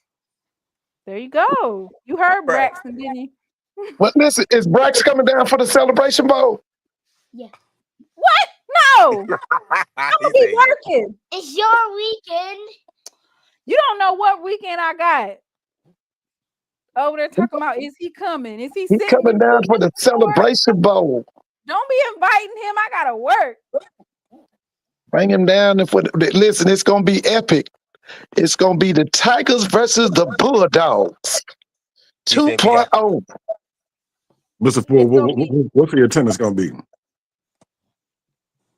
You know what? I would like to see 55,000. I'd like to see a new record. Ooh, You think we can get it? Yeah, I think you listen. The guy, what's the guy's name? Grant. You know, he the one that stole that band thing last year. He's the director for the Celebration Bowl. He does nothing to get. Who stole something? Who stole You what? remember he stole. Listen, he gave the award to A&T, and A&T band didn't look better than Jackson's band, and he gave the award to A&T. And you got to remember, he's an A&T graduate. His name is Grant. What's his first name? Yeah, remember last year, the day before the Celebration Bowl, that night they had the band contest. Remember that? It was on television. Yeah, that was band of the year. Yeah, and they stole it from Jackson and gave it to A&T. Grant did that because he's a graduate of A&T. Yep. I can't think of Grant's first name. He goes around to all the SWAC games. You know him. Is it John Grant? I think so. Isn't it John Grant? Yeah, I think it is. That's him. Yeah. But listen, he does a piss poor job of selling the Celebration Bowl to the people of Atlanta. Because his thing is, ESPN's thing is they're not worried about the people at the Dome. They're worried about the eyeballs on the television set. You know, that's what their whole thing is. Because you know, usually that Celebration Bowl has at least 1 million viewers or more. Usually, A million? It has way more than 1 million, Mr. Ford. I thought they were doing like 2 million viewers. I know one time it was what was it, up to 2 million viewers? 1.8. I don't know. I just know that way more than that. Way more than you said, about 1 million. Way more than that. Yeah. It's always usually pretty good. So you thinking that he needs to be advertising it to the Yeah, general he does a piss poor job of selling the game to the people of Atlanta. He really does. He should have all them high school athletes up in there. You know, they should have a college fair before the game. You know, put their 100 or so black colleges on display.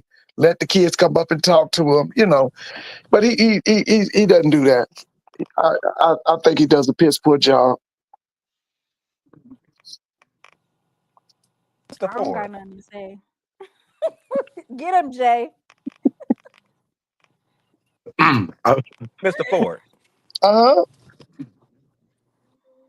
Can you hear me? Yeah. Why are you over there being You said you wasn't gonna start no mess tonight. No, listen, I'm not gonna start no mess. Listen, I'm just, you know, my sister's school is Tuskegee. I'm just feeling good. Tuskegee supposedly had 47,000. And you know what, Mr. Ford? I wanted to circle back to that because I believe Tuskegee be lying. And here's the thing: everybody knows that Jackson State is the world's largest HBCU homecoming. And the last couple of years, what I believe Tuskegee been doing, they've been they'll wait to have their homecoming after Jackson State. Like once we put the schedule out, they'll be like, Right. okay, they're gonna put their schedule. They're gonna do their homecoming this date. Let's have ours, like a week later, so we can lie about the attendance. Ain't nowhere in the world. I know what 47,000 looks like. I saw 47,000. If I'm not mistaken, we have 48,000 in 2021 for our homecoming, and it was wall to wall black folk. I And that was mean, that Bama State? Was that when you had Yeah, that? that was Bama State. And Jerome, you being look, ain't no way. messy. You I'm being just saying, messy. I look, ain't no mean, way. you Look, there Tuskegee ain't no What way. year was overestimate. that, Jerome? So That was basically, he's 2001 saying or 21. some people Oh no, that was overestimate, 55,000. some Well, I people know Alcorn was about underestimate. 55. Are you saying some people are overestimating and some people are underestimating? Hey, Well, it I'm just caught my saying. attention when I saw it the day. I said 47,000. And that's they the be thing, counting the like, parking lot too. nah, Yeah, I they heard they be counting the tailgaters too as part They of the be counting the attendance. whole black belt. That's what they be doing. Because here's the thing: ain't no way. I've seen 47,000. You can't fit 47,000 in that bowl. Now I know it's a big, encompass of the football field and then the exterior where they tailgate. But we are, as Jacksonians, we know what 47,000 look like. You can't fit that up in there. They lying. They just want to. They just want to have that title as the biggest Yeah, homecoming. I challenge all of you. Go look at the box score.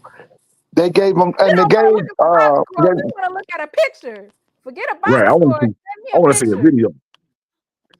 Ain't no We want way. to see a video. Can you know what? Is it any way we can contact the SID at Tuskegee? He gonna No, lie we're to you. not getting ready to ask the SID. Hey, let me see your numbers. That is disrespectful, But Mr. I'm Ford. saying, wouldn't the SID usually they take pictures when it's a homecoming? Don't they No, have we the would have seen yearbook people to take pictures? you could literally look on if there Twitter. was. I mean, you can look on. Yeah, there. Listen, we ain't finna be talking necessarily about folks and what they count and what they don't count. That gets kind of sticky. It said Zach said there might not be 47,000 people that live in between Tuskegee and Montgomery. Right. That's a whole city. Y'all are being messy tonight, and I just want to But make a you, disclaimer that it is Now not. listen, let me say this now, Bro Jerome. I've been over yeah. there at a Tuskegee homecoming. This was back in the 90s when they had 30,000. I was there. Now, And, I'll say this. If I'm not mistaken, the game was on HBCU Go today. So I'm gonna go back and look. But Dre, don't start. Please don't start. Please don't start, Dre. Dre, you finna get in timeout. You better stop. Stop. Stop. No, let them talk. Let them cook. Now you ain't gotta cook like that on here now, Dre. I ain't putting that second part up there. But I'm gonna tell you, Mr. Ford. I know Tuskegee. They definitely have a pretty big homecoming, and really festive. And I'm gonna tell you, I put Tuskegee homecoming up against any HBC on the East Coast. right, Ain't right. nobody on the Yeah, East Coast I've been touching there. Tuskegee. I've been. You're right.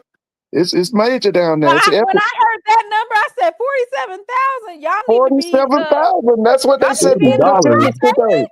Y'all need to be in the SWAC, ain't it? Go ahead and I make that said, transaction. $40. Man, what in the world? Shoot. Hey, Oh, wait. them All right. Tigers of Tuskegee. I think that,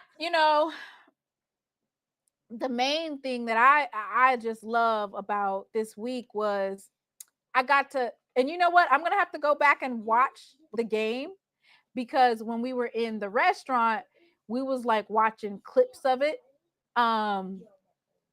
It was sunny outside. Ooh, it was hot. It was 82 degrees. Good Lord. It was 82 degrees at the vet. Today. Attendance 13,954. Right. Let's go ahead and look at these individual. I don't know why it keeps doing that. Let me see. There we go. So Tajarian Williams, he was 12 of 30 for 128 yards. He had 1 touchdown, 2 interceptions, 34 long, 1 sack. So, our DBs was on their stuff today. Jacoby, he's probably, Tajarian might have lost his helmet and he came in for 1 play. We did get a chance to see Jacoby Morgan, who was 10 of 23 for 76 yards, 1 touchdown. For 19 was his longest pass. He had 1 sack. Zy McDonald was 1 for 1 for 29 yards and 1 touchdown. That was his 1 play. I could have sworn that I seen Cam, but I don't see.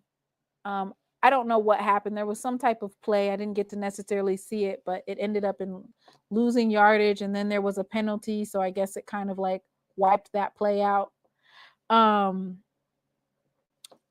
Boy, when I tell you Jackson State's defense has been holding the teams that they're playing against, whether it's FAMU, Bethune-Cookman. I think Bethune-Cookman got to run a little bit more, but maybe not. We held Valley to 60 yards net rushing.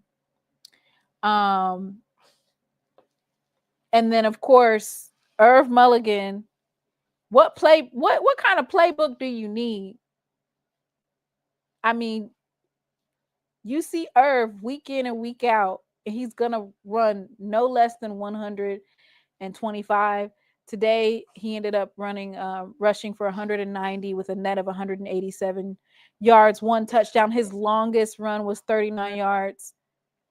He averages today 10.4 yards per carry. Jacoby and Morgan putting on the Jets.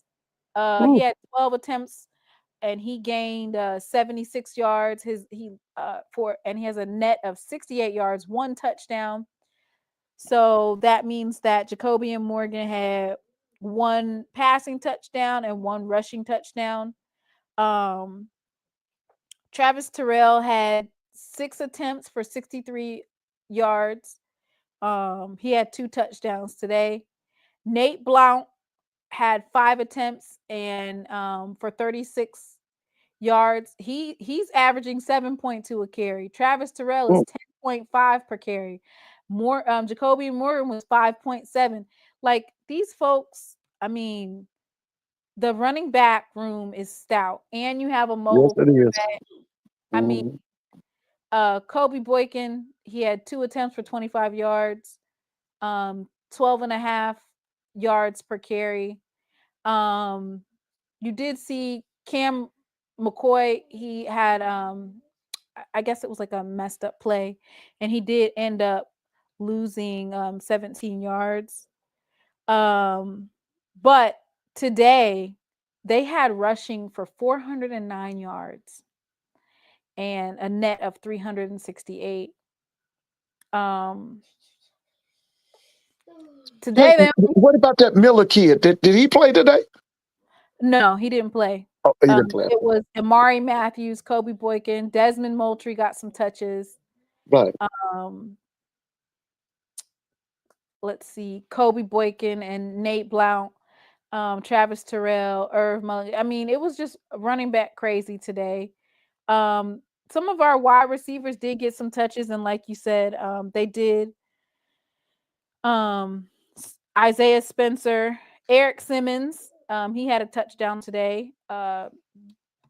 1 reception for 29 yards, and it ended up being a touchdown. Janalian Dupree had 2 receptions for 22 yards and 1 touchdown. I will say this, on Valley's side, Nathan Rember is one of the top receivers in the SWAC overall. He still had 6 receptions for 83 yards. So, I mean, of course, we were able to contain them to 2 touchdowns. Thank you, Jerome, for coming on. But yeah, like it was a dominant, and of course, it's Valley. So I'm glad that they were able to try some new things, work in the depth or whatever, so that we can see some more of our players. And they did just that. John Brown Jr. had a quarterback hurry and a pass breakup. Robert McDaniel had an interception. Day had an interception. That's got to be the coolest nickname, Day Day. I like that nickname, Day Day. That means he's supposed to be bad. Mm-hmm. Day Day. And Matt Knoll, they were just discussing last week that we haven't been utilizing our punter. We actually had to use Matt Knoll today. Matt kicked one punt for 39 yards, and it literally landed right on the 1 yard line, and it stayed there. It's like the perfect punt right there on the 1 yard line. Mr. Bone, I got a question for you. Yes. Do you think they'll have 25,000 in Montgomery next week? You think Jackson State brings a big crowd, and then Alabama State with their crowd? You think it'll be 25,000 at New Hornet Stadium? 25,000, that ain't nothing. That ain't nothing. That ain't nothing, y'all. That Because ain't their nothing. capacity is what, 27? What's the capacity at New Hornet Stadium? Oh. And by the way, if it's anybody on here who was at Tuskegee's homecoming, could you come up here and testify and tell us, was it actually 47,000? I know somebody on here was at Tuskegee's homecoming today. Why do you need to testify? Give us an eyewitness account, because I'm just 47,000. I want to know, is that true or is that a myth? Quit being messy, Mr. Ford. If somebody was at Tuskegee's homecoming, please come up. You got to testify. The pictures. Yeah, I want somebody to testify. Give an eyewitness account. Did they make that up, or was it actually 47,000 people in that stadium? Mr. Ford, how long is it going to be a new Hornet Stadium? Well, isn't that what they call it? Don't they call it New Hornet Stadium? That's Dre being messy. All right. So congratulations, of course, to Leilani Armenta for her extra point today. And then Baeza was 5 of 5 today for special teams. Yeah, so I felt like this was a game where they try to just do try some new things, let some of those red shirt defense and offense get some touches. And even when those players came in, they were still able to dominate. Kudos for Valley for pushing through, even with that situation, for pushing through and playing hard and not giving up. Well, Miss Simona, let's go to the next one. Listen, now the game next week in Montgomery, Jackson State comes to town. Will it be a blowout or will it be a classic? Will it be a close game? What do you say? This is the thing. I was never, ever would I thought that Alabama State would lose to Grambling. Me either. I was shocked. I was shocked when I saw it. So, once again, is it next week when Jackson State comes to Montgomery? Will Jackson State blow out? Do you believe that Jackson State blows out Alabama State, or will it be a classic? Comment in the chat. So here's my thing. Alabama State does not have an offense, right? Okay. And they started to get one with Kareem Key, right? Right. Kareem Key has not faced a defense like Jackson State. Right. Unless he's facing Alabama State's defense in practice. That's probably I mean, you could say Kareem Key is facing the number one defense in the SWAC during practice, right? Right. So that means that in terms of quarterback hurries or rolling out the pocket, so you could make that observation that Kareem Key is seeing the number one defense, which I feel like by now we should be right there. Let me see. We are neck and neck with number one, with whether or not we're the number one defense. We're already the number one offense, right? Right. So for when it comes to terms of defense, average per game, Alabama State averages 19.1 points per game for defense, and Jackson State is at 20.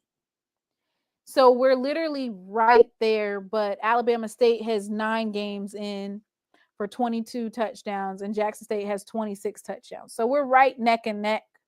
I feel like it is going to be a defensive battle, but Jackson State's offense, their offensive line, I feel like that's probably going to be the best offensive line that Alabama State's going to face in the SWAC. Right. So we got the best offensive line, the best offense in terms of a reliable quarterback, a running back room. Excuse me, our running back room is stout. We have a mobile quarterback. Our defense is stout. And what is the thing that Alabama State has been struggling with is offense. I don't think Kareem Key has seen a defense like Jackson State. So I'm going to say that it'll be a very physical game, and that Jackson State will probably pull away in the third and fourth quarter. It'll be interesting to see if Jackson State can continue their streak of no scoring in the second half. Right? So you said Jackson State could beat them by 2 touchdowns in the second half? I'm gonna say they're not gonna score in the second half. Okay. I'll make that assumption based on Jackson State's play. You know, the defensive coordinator makes adjustments. I really think that Kareem Key, he's been maturing and growing every single week, but he just now in the last couple of practices started like getting repetitive touches with the ones, right? Because he's like way down the stat sheet and the depth chart. I think that this is going to be for the battle of the SWAC. Jackson State has a chip on their shoulder because Alabama State beat us at homecoming. I don't really want to talk too much. I remember I was talking mess. I wasn't talking mess, but when I went to my first SWAC media day and I was interviewing Coach Eddie Robinson, I said, "Yeah, you wanted to schedule us for homecoming or something like that." I asked him a question, you know, in banter, referring to him coming to Jackson State for homecoming, and guess what?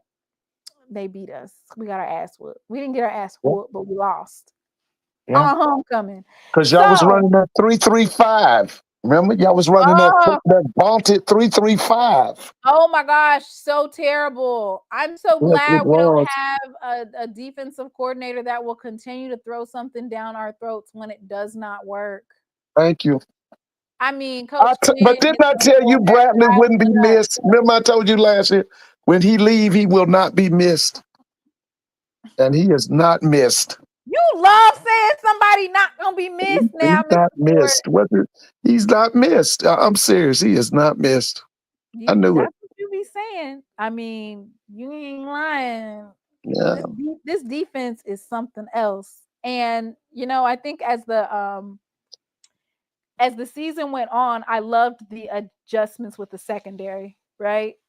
Because UAPB was one of those teams where Giovanni Gibson was a stout receiver. You had Mekhi Hagins. Who do you think's the best quarterback that we faced? Daniel Richardson? Yeah. Yes. Okay. Yeah, I think it's Daniel. If Richardson, and then probably Xavier Langford, right? Right. Yeah. So if those are the two best quarterbacks that we faced, right, I don't see Alabama State being able to score. So at this point, it'll be Jackson State's game no mistakes, no penalties, and no turnovers, and we should win this game and go ahead and clinch the SWAC East. Because some people were saying that Jackson State that Alabama State and FAMU is still in the hunt to clinch the East. I was thinking they probably clinched. And That's by the what way, I thought. We and by won the way, what about them Jaguars? Have they clinched the West? No, because I was told that in order for Southern to clinch, they needed UAPB to lose and they needed Alcorn to lose. Alcorn won their game, so they still have one more week left. Okay, so they clinch next week? Yeah. Yeah. Okay. You said And I no? still want to say to somebody, if you I at the say yeah. Tuskegee's homecoming, could you come up here and give a testimony? Please, if you Boy, at you not Tuskegee's letting up on homecoming, that. if you at Tuskegee's homecoming, put something in the chat. Is it true that they had 40? Because what's the name of that? Isn't it? What's the name of the stadium at Tuskegee? What's the name of the stadium at Tuskegee? It has a name. Is it a Alumni Bowl? See, I told you they be counting everybody. They be counting everybody that's in the Did they tailgate. put something in the chat? No, I'm just looking it up and I'm telling you how they did it. And that's no shade, because if that's how they want to count their attendance, then that's how they do it. I'm trying to think. What's the name of I got a video, Mr. Ford. You got it? You got a video? It's small. Wait a minute. Hold on. Let's see. All right. Okay, this was Tuskegee today? Yep.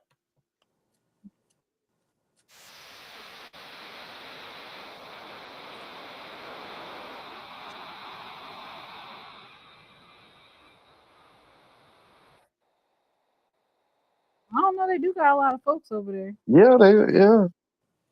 They got so many folks. I'm with somebody. I know you on here. You at the game today. Could you come up here and testify? Do we need to send a summons to you? I mean, you can judge it. It probably was 47,000. Yeah, they saying they had 47,000 paid attendance. I'm glad you pulled that up. Yeah, they have some pictures on there. I don't know if I had 47,000. I would be trying to Was that Facebook you were looking at? Where'd you get that from? Twitter. Okay, from Twitter. I would be trying to scan the whole. Okay, I think I found something. I mean, that's why I think, and that's on them on how they count it, because there's not enough.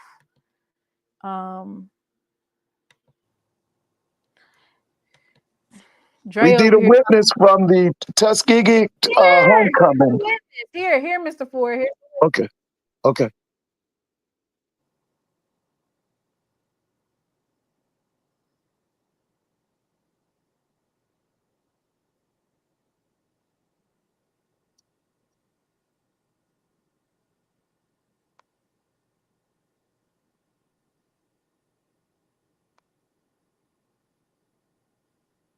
I don't know. What do you think, Mr. Ford? I'm gonna be honest with you. I'm gonna believe that they had 47,000. Because I've been to my sister graduated from Tuskegee in '91, and I've been to their homecomings. I've been in the midst of 30,000. Because they got one of them stadiums, Mr. Moan. You can drive cars and Winnebagos up into the stadium. Well, you can sit in your Winnebago and watch the game. Right, but that's what I think that's what people are saying, is that the way that they count homecoming is different than how other people count it, right? Because you just said you can drive a Winnebago in there, so you can drive a Winnebago up in them, because I've seen people do it. Yeah, there's probably was 47,000, but it's because it's one of them land stadiums. It's got all that space, and like you said, the capacity seating is about 10,000. You got the shed, and then you got the home side over there with the press box. But you can just stand around. The first time my sister's freshman year, we went over with her for homecoming, and we had it like a picnic. We sit there. We weren't in the stands. We had this big spread, and it was like a picnic. They had food and everything. We just sit there and watch the game. It's different at Tuskegee. Yeah, so that's probably why it was 47,000. I can definitely see that. So the last thing that I want to talk about before we get up off of here is clinch scenarios. If Jackson State loses Alabama State and Alcorn, then it would be a 3-way tie. And based off of the SWAC scenario in the tiebreaker policy, I want to say they would start looking at point differentials. Ain't none of that gonna happen. Listen, y'all gonna play Southern at the vet for the SWAC, and you're gonna pimp slap them, and then you got to get ready to come over here to Atlanta and get ready for them Bulldogs. Now that's it. And that's all they wrote. That's it. Cause ain't gonna be no 3-way tie, nothing. Y'all gonna pimp slap Southern, cause they gonna come up there with that mess. Ooh, okay, with no offensive coordinator. Yeah, y'all gonna pimp slap them, and then y'all gonna come over here to the it's called the Mercedes-Benz Dome and get ready for them Bulldogs of Orangeburg, South Carolina, better known as South Carolina State University, led by Chennis Berry, who's trying to take over black college football in his first year. I told y'all we supposed to beat him this year. That's not what you said, Mr. Ford. You said Yes, I did. I told him, I said, now listen, go ahead on and beat Chennis Berry this year, because after this year, he going to try to take over black college football. I told you that. Because I know him. I told him, go ahead on and beat him now. You said that, but you didn't say this year. Yeah, you got to beat him now. Because he going to get better every year. Because like I told him, next year, don't be surprised how big his offensive line is going to be. He going to bring in a massive offensive line. I can see him right now with them 6'6" tackles with about 310, 320 next year. That's the kind of guy he is. Mm-hmm. He going to go to that portal. He going to bring them big. That offensive line for South Carolina State next year is going to be massive. You just wait. Where he getting them from? He gonna get transfers. He gonna get junior college, and then the other thing he's gonna do, he's gonna come into the Atlanta area, and he gonna go into that Charlotte area. Because see, Charlotte turns out a lot of football players too. People don't give him credit, because most people think of Charlotte as a basketball town, but that they turn out a lot of outstanding football players too. You'll see. Just wait. Somebody said you've been loud and wrong all year. Well, listen. I'll tell you what. Here's the thing about Chennis Berry. I ain't wrong about that. I know he's trying to take over. Now, one thing I tell everybody. You did say in the beginning of the year, y'all better get him now. Yeah, get him now. We was talking, and I pointed out, because everybody was like talking about Eric Phoenix, and I said, man, he's got a quarterback. I said he's just, and I did say this earlier in the season, he's just like Deion. He brought his quarterback with him. He's already quarterback down. Everything else. Let me say this here. Now, one thing I was loud and wrong about was I didn't think that Florida A&M would miss the Dunn kid and General Hunt. Okay? You lied. And I was loud and wrong. Okay? Because like you say, they've been soft in the middle because them two kids is gone. Okay, now I got to tell you that, yes, I was loud and wrong, because I said for a while, I said, you know what? General Hunt gone to Illinois, he will not be missed. Anthony Dunn, I think, did he go to Toledo? Where did Anthony Dunn, where did the Dunn kid go? Did he go to Toledo? He went. I don't know. I know he went somewhere. I think he went somewhere in the MAC conference, didn't he? Another one went to Jacksonville State. But he wasn't, you talking about 2 years ago. No, he definitely wasn't missed. That's a kid from Florida. And you know what? You was okay. So you was wrong about that, saying that he won't be missed. Yeah, but you was right about your assessment in the spring, when you watched the spring game and Yeah. you said that they were soft in the middle, you was right. Yeah. But listen, here's the thing. I thought they had remedied that situation because after the spring game, they went out and got a bunch of FBS kids. They brought that kid in from Kansas. Okay, they had a kid from Wake Forest. They went and got a kid from Kennesaw State. I thought that remedied that situation, but it didn't. And sometimes it takes some time to gel, right? Oh yeah. Because I I thought they misplayed that kid from Kennesaw State. They were trying to play him as a tackle, D tackle. He was a nose guard, and they were playing him wrong. Because now the other thing, I don't know if I told you this, when I saw him play Norfolk here in Atlanta, and the thing I came back from that game, I said, Willie's gone, but Smitty Rock is gone. They missed Smitty Rock. You remember Smitty Rock? He was the defense coordinator. He left. He was missed. He was really missed. And he was missed for his own game adjustments and the way he ran that defensive system. They run a 4-2-5. Well, I will say this, and folks was mad when I was saying it, but my analysis was, of course, and I've been saying it, Willie go! And Willie go! Willie and Smitty Rock go too. You said that the offensive coordinator, in terms of how he can play, I said, well, Willie was calling some of the plays. Yeah, Willie called the play. Yeah.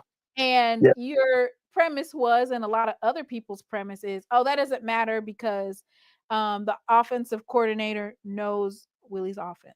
And I was wrong on that because they got to get a new play caller next year. That offense has no direction. Okay, so was you wrong about Coach T.C. Taylor being the offensive coordinator? No, he's done a fabulous job. I want Coach T.C. Taylor to pick an offensive coordinator, and I want him to be the head coach. I don't want him to have these play calling chores. I don't want that. Okay, so do you want it to be like FAMU, where FAMU has an offensive coordinator, but the head coach is calling plays? Because what is the difference between FAMU's head coach calling plays with an offensive coordinator? That'd be the only difference, right? Is you're saying you want an offensive coordinator in place, but you want TC to be able to call plays when needed? Because that's in terms of the program, FAMU and Jackson State has the same level of responsibility at the head coach position. Well, I would like for TC to delegate I want him to pick someone he has confidence in, delegate that responsibility of offensive coordinator and play caller to someone. And I just want him to focus on being the head coach of Jackson State. That's big enough job as it is. And you know what? I felt like Coach TC did that last year. He delegated it. He gave it to Coach Maurice Williams, or I think it's Coach Mo. That was him. Yeah. And you know what? He delegated and he gave that offensive coordinator an opportunity, and he was probably like, "Man, bump this. I'm gonna do it myself. Like, I don't have time to be wasting or messing up a season putting that particular piece up to somebody else. Let me do it myself, because they're not doing it how I want it. They're not running it how I like it." And at that point, when you say being a head coach, like, they might have a pseudo head coach that's in the program. You don't even know that they have it set up like that, but it might be set up like that. Like, I feel like you've seen over the last couple of weeks, you've seen that he is able to do the play calling, and he has the number one offense in the SWAC, and teetering in, the top numbers for all of FCS. So I feel like TC methodically placed all of these coaches together, and it's like when you're putting together a puzzle, there's a person that created the puzzle, right? And then there's us trying to put the puzzle together. So week one against ULM, we were livid, right? Right. Then we had Lane College. Okay, you know, we beat the mess out of them. We went into Grambling. Oh, we were livid again, right? Right. And so that was just getting out the kinks of the team. But overall, with Coach Quinn, who's already been on the team for a year, elevating to defensive coordinator, he already knew what he saw last year that he wanted to change. Coach Magana, he was an assistant defensive back coach. He's elevated now to the DB coach. He Right. already knows how to do continue what was done last year. And they've actually made some adjustments in the secondary in this second half of the season. So I think for me, the biggest thing that I can see is development and the ability to change. I think that's probably one of the most important things is the ability to change and adjust, because like you said, we saw a defensive coordinator last year that would not change the 3-3-5. And that's why you don't miss him. That's We why saw you a don't miss special him. teams coordinator who was doubling as special teams and linebackers. Our linebackers were not linebacking. You know, there was a little emptiness in there, and that's been filled. We have some stout linebackers. Our front seven. I actually think we had a great front seven last year. It just wasn't utilized correctly, but our front seven is back where it needs to be. Yeah. Coach TC knew that he needed an offensive line coach that specialized in rushing, right? Right. Yeah. So he Oh went yeah. out and got it just so happens that Texas Southern coach was vacated. That's like Christmas in July, right? Oh yeah. Or Christmas in May, June, July. It's like you have the number one offensive line coach in the SWAC in terms of rushing, because Texas Southern was number one for a couple of years, and he's available. So we're just putting the puzzle pieces together. Oh yeah. I don't know if I feel like he needs to relinquish the offensive coordinator. I don't think so. Um, Maybe hire an offensive coordinator, like one of the younger guys. Well, I feel like he Maurice would Williams would have examine got his own mad. staff. Look Yeah, at his Maurice. staff and see if it's someone he has confidence in, and then go out.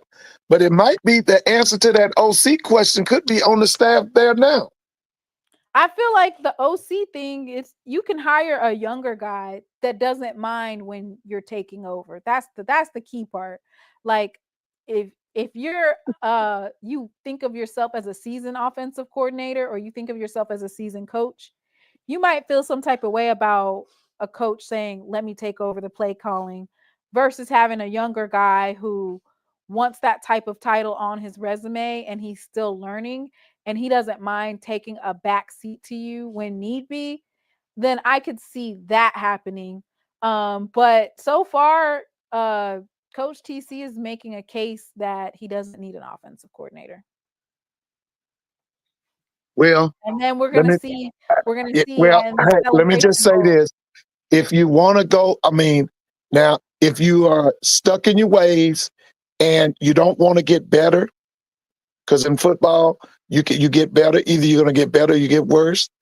If they are to get better, I think he needs to delegate it. Because listen, being head coach at Jackson State University is enough.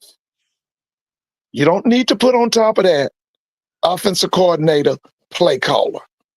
Okay? Being head coach at Jackson State is enough.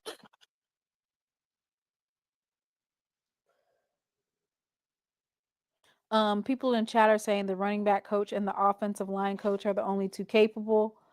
I would not move the offensive line coach and add that onto his plate.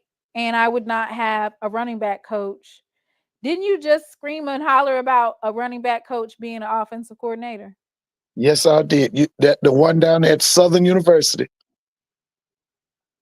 And Yes. Miss T in the chat says, I'm cool with TC being the offensive coordinator. Coach Gallen was an OC and Coach Quinn. Three heads are already working together. And I think that Coach TC also said that in his press conference, I want to believe last week, when he was talking about the coaches and how they have fun and how they're able to like bounce ideas off of each other. It's a great thing when you have a coach who's been an offensive coordinator and he's a defensive coordinator, so he sees both sides of the ball. Maybe we should take a poll. That'll be our last poll of the night. Let me see what this poll says right here. And while you're at it, go ahead and like the stream. If you would like to make a donation to support the channel, that information is at the top, or you can add a membership, or you can give memberships to other people at the bottom. So this particular poll that we had, I asked if you guys felt like it was 47,000 in the stadium. Right. 72% said no. And listen, we're looking for eyewitnesses. If you were at Tuskegee's homecoming today, please I just showed you video. I just showed you video. But I want to hear from somebody. I want a primary source. And that was good. But I'd like to hear from somebody that was at Tuskegee's homecoming today. Okay, tell us what you saw. Come up here. Oh, somebody in the chat says, I believe the running back coach and offensive line coach call some plays already. And you know what? That's the art of being secretive. Nobody knows, right? Nobody knows. Nobody knows. We don't know what's going on. We can only do the eye test. So yeah. That's the last poll of the night. Go ahead and answer that particular poll. Do you think should Coach TC hire an offensive coordinator? My answer is no. Mr. Ford. Where's Willie? Willie's gone. Willie gone. And Smitty Rock is gone. Willie's gone. Jay. Yes, can you hear me? Go ahead and tell us about the band before we close out. Tell us about the battle of the bands between the Mean Green and the Sonic Boom of the South. Well, I can say for firsthand that it went a lot better than I thought it would. I'll say that. Valley, they have really like beefed up, if that makes sense. It looks good on HBCU Go. We didn't get to listen to the sound, but the Mean Green, I mean, you know, Jackson State always, Sonic Boom of the South always looks good. But Valley looked good on the screen. I said, okay, Valley, with all those scholarships. Mr. Ford. How come Howard don't have their band full, but Mean Green do? I said that last night on Doc's show. You know, somebody said that Valley had over 270, was it 270 pieces or 270 members? It looked big on screen. And then listen. That's about right, Mr. Ford. Is that about right? And then Howard University has 10,000 students, and last year at the Celebration Bowl they put a 30-piece band on the field. It was embarrassing. It was embarrassing. Who put up 30 pieces? Their band was smaller than my middle school band. How was their sound, Jay? They was blowing? Oh yeah, that was blowing, but you know, Sonic Boom, we blow back, so you know. Ooh, they call Valley Dega. Talking about Valley pulled a lot of Talladega kids. Dang! They got a pretty good band. I've seen Talladega's band. They pretty good. Somebody in the chat, I think we'll hire an OC. We'll just waiting on one certain coach to become available.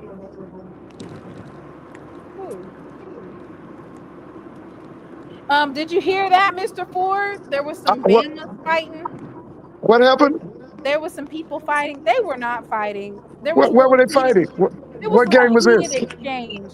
It was FAMU and Prairie View. FAMU Oh, players and the band, but I don't think they were fighting. I think they were just having a heated discussion. They oh, weren't okay. fighting. No, I didn't. I wasn't aware of that. Jay, drop your link in the chat again. So Jay was at the Valley versus Jackson State game, and he Okay. has a channel where he has content. Did you do the fifth quarter? Yep, it just uploaded not too long ago. If I'm not mistaken, it's still premiering right now. So if y'all get a chance, go ahead and check that out.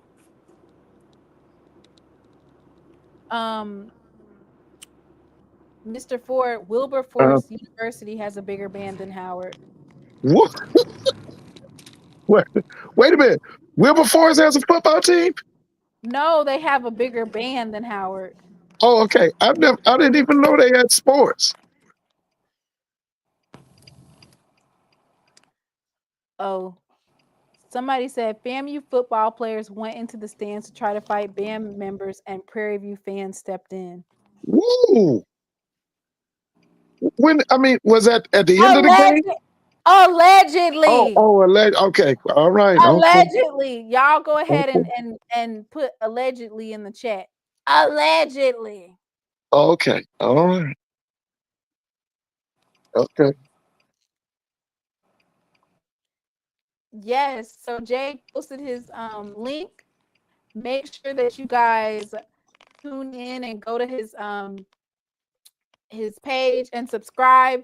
We're trying to get my nephew to 1,000 subscribers. He has great content, bringing you live, up close and personal content from Sonic Boom of the South, and there's also some other bands on his page, some high school bands and the opposing band that whichever one was against the Sonic Boom of the South. Anything else, Mr. Ford? I'm glad you stayed up. You stayed up late tonight. Yeah. I did after I did take a little nap, and then I got up to hear you. Because like I said, I did my Albany State Fort Valley game. I did FAMU Prairie View the third or fourth quarter. Was you And I shaking know, your head when you woke up and saw that? listen, the thing that got me tonight was when they said that Tuskegee had 47,000 paid attendance. That's what had me shaking my head. And I would like for somebody, hopefully next week I can get somebody to give us a testimony who was there. And hopefully we can get somebody next week. I know Mimi's from Tuskegee, but I don't know if she went to homecoming. I was about to say, can you get her to testify? One of her cousins can get her to testify in the chat. Yeah, anybody. Mimi usually be on here. I just want to She might hear. actually be at homecoming. She ain't studying no chat during homecoming. I know, but I just want somebody that was there. We already solved the problem. They are gated, including their tailgating. But if they did listen, that's outstanding. If they had 47,000 people, and that's outstanding. Yes, that's really outstanding. And it should be commended. Yeah. Anytime you can get a group of Black folks together to have a good time. You know, Jackson State, we didn't have no type of incidents, did we, Jay? I ain't heard nothing. No, I didn't hear anything either.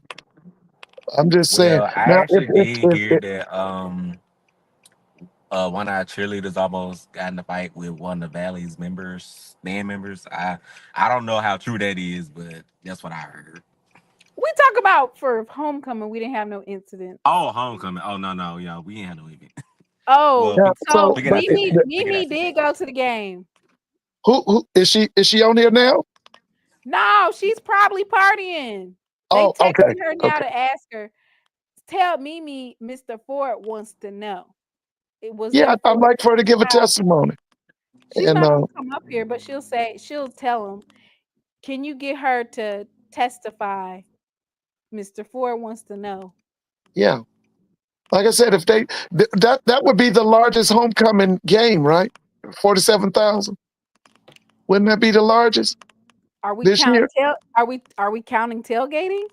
Because It's if we got to be count tailgating. Remember, we said they pulled the Winnebagos inside the okay, stadium. so then no, we can count our tailgating and we gonna be the largest. No. I want to see North Carolina A&T. They counted their numbers for the whole week, and it was like 135,000 for the week. Yeah, Mimi's not studying us today. She's enjoying her homecoming. Okay. So she'll have the testimony for you next weekend. Okay. Yeah. I'd like to hear about it. Okay. So I loved your commentary, of course. Jay, you got anything else you want to say? Yeah, I just want to put this this little quick thing. Next week will actually be the 3-year anniversary of when I posted my first video on YouTube. So I just wanted to say that. That's all. Congratulations. And I'm glad that you are taking it more seriously and you're starting to post on the regular. And your channel has grown tremendously. And since you really started posting videos, what has been 3 weeks, 4 weeks? Hey, Jay, let me ask Jay a question. Jay, how do you rate Alabama State's band? Are they one of the top 5 bands in the SWAC? In the SWAC, Yeah, are they one on the lower end? Do you respect them? That's the. Oh my god. I would say they're. I would probably put them at number 6. Okay. In my personal opinion. Okay. So who your top 5? Well, of course, the Sonny Boom is number 1. You know Right. that. Number 2, Southern. Southern. Yeah. Number 3, I will go with. Honestly, after tonight, I think I got Valley as number 3 because they sounded way too good. Ooh. I'm not even gonna lie, like they sounded really good tonight. Valley at number 3? Willie, why you being messy? This is my personal opinion. But number 4, I say Alcorn, and number 5,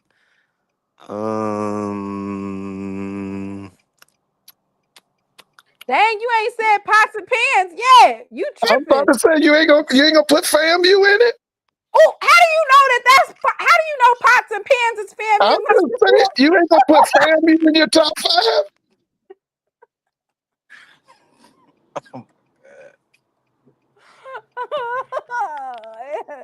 How do you know that? How do you know about pots and pans?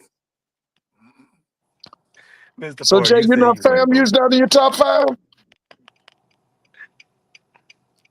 Yeah, I put him at number 5. Okay. All right. I'm just wondering. But you left out Grambling, right? The world famous? Wait, what? Yeah, you left out Grambling. So have you seen Texas Southern this year? No, I didn't see him. I You didn't? would have Okay. saw him if I would have went to the Houston game, but I decided not to go to that one because I think I had to work that day. Okay. All right. And then we also left out Prairie View.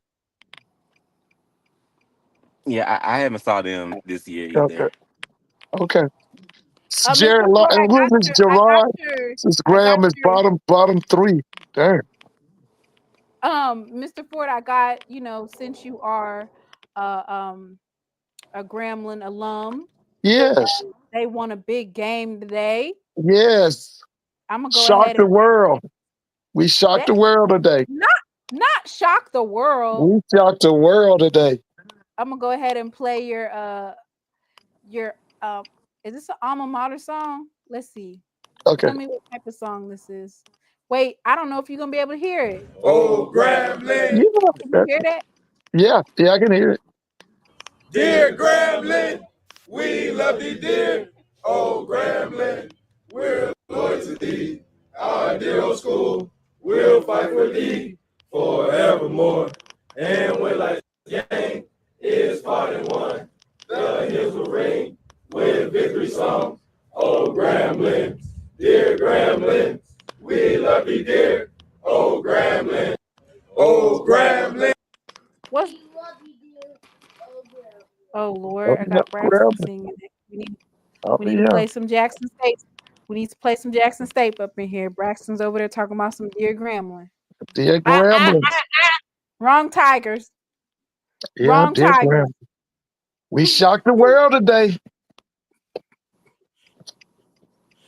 We gonna get ready to put that. Look at what you call it, ass. What you call it, belt to ass, down there at that Bayou Classic now. In about what? About two?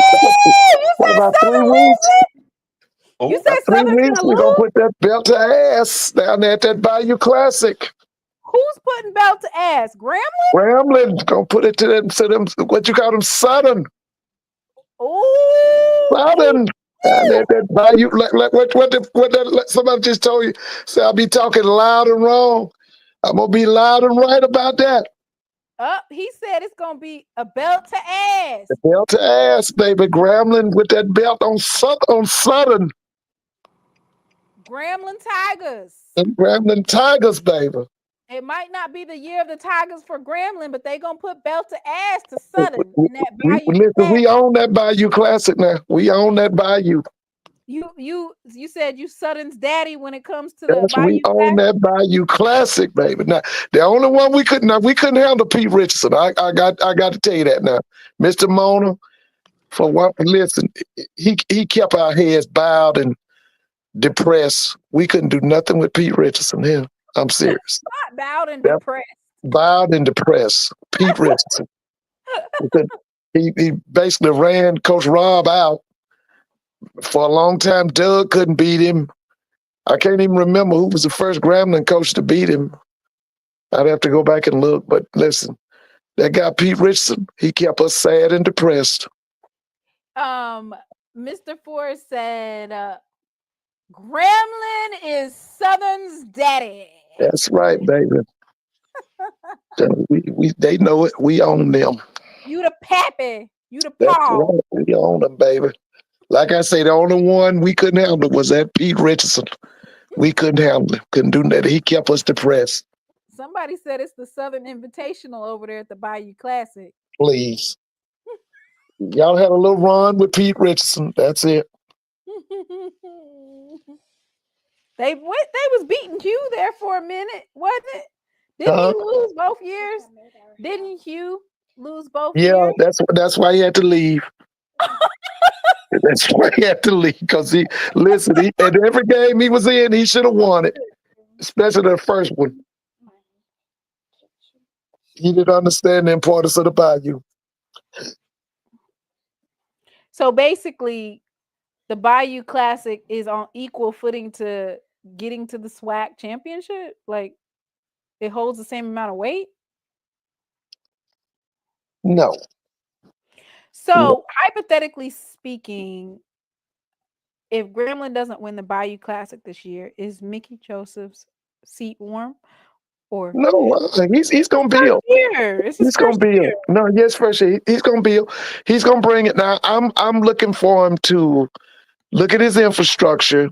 Might be some changes within the coaching staff, but the thing I'm really looking for him to do is to bring some outstanding talent from that South Louisiana, North Louisiana, and Texas area to Grambling. Mm-hmm. I'm looking for him to do that. All right. Well, Mr. Ford, it's been good. Thank you so much for coming. Jay. Yes. I will be tuned into your videos. No, not you, Mr. Ford. Your name is Mr. Ford. Jay's name is Jay, nephew. Okay. And I'll see you coming on here next Thursday. Oh, I think he gone. He gone. Willie gone. Willie gone. Yeah, he gone. Willie gone. Big time. Willie. Willie said, I ain't fooling with you folks. I'm finna go be Willie running. gone. Willie and Smitty Rock gone too. You were talking to me, Timona? Where is Smitty? At Merge State? I think, yeah, we got to look him up because I had a lot of respect for him. Yeah, I did. This was FAMU after they lost that game. Oh my God. Oh my God. Oh, you wrong for that. You wrong for that. Yeah, man, hey, write a check your ass in cash, man. That's all I can say. Did you say something, Timona? No. Oh no, I was just saying I'm gonna be tuned. Stop, baby. I'm gonna be tuning into your channel. Everybody, thank you so much. No, you had asked, well, somebody's gonna be here on next Thursday. Were you talking to me? Yeah, y'all gonna. I was talking about Mr. Ford because you know. Oh yeah, yeah, yeah. I'll be here. Whatever. And listen, we got to get some. If we can, we want to get an eyewitness report now. At least a couple of eyewitnesses from that Tuskegee Mr. Ford, homecoming. you're just not gonna let that go. Okay, No, I can't let that go. I'm gonna have Mimi send some videos or something or some. She's gonna be the eyewitness. Okay. Okay. All right. Look forward to seeing you. Okay. Y'all have a good night. Y'all have a good night. He made it big Good time, night. Willie.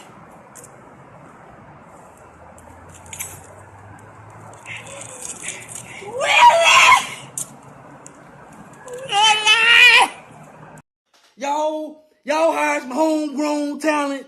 I'm proud of Jackson State. Everybody give me a round of applause. Everybody just give me a round of applause. They hired some homegrown talent. And got a homegrown ass whooping. How you gonna fix it? You done messed me up to death this visit. I done called the police because I'm doing a refund. A refund is due unto me. Don't feel like I just been abused out here today. God ain't pleased with this. You can't do the saints like this. Oh, I don't even know if I'm gonna sit out here till the police come. I've had some weary days and some sleepless nights.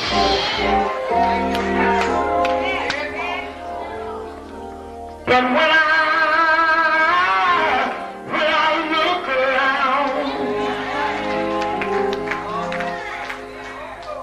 and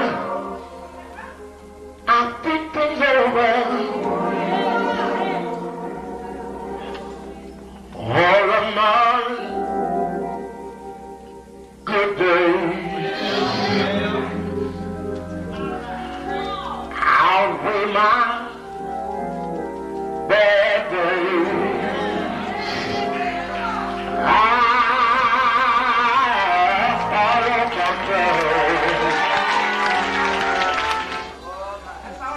The clouds hang low.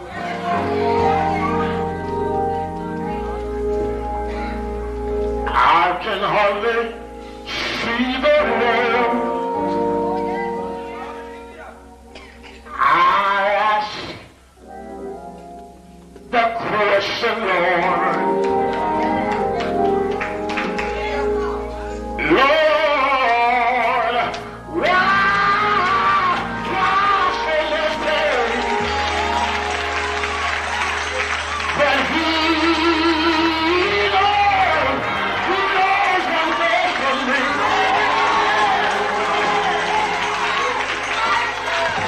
Although my weary eyes, they can't see.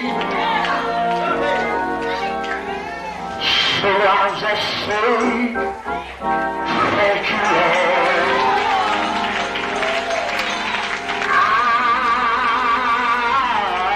I won't complain.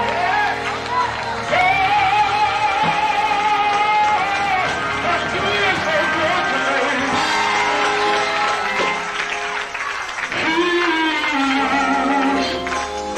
He's been good to me. More than this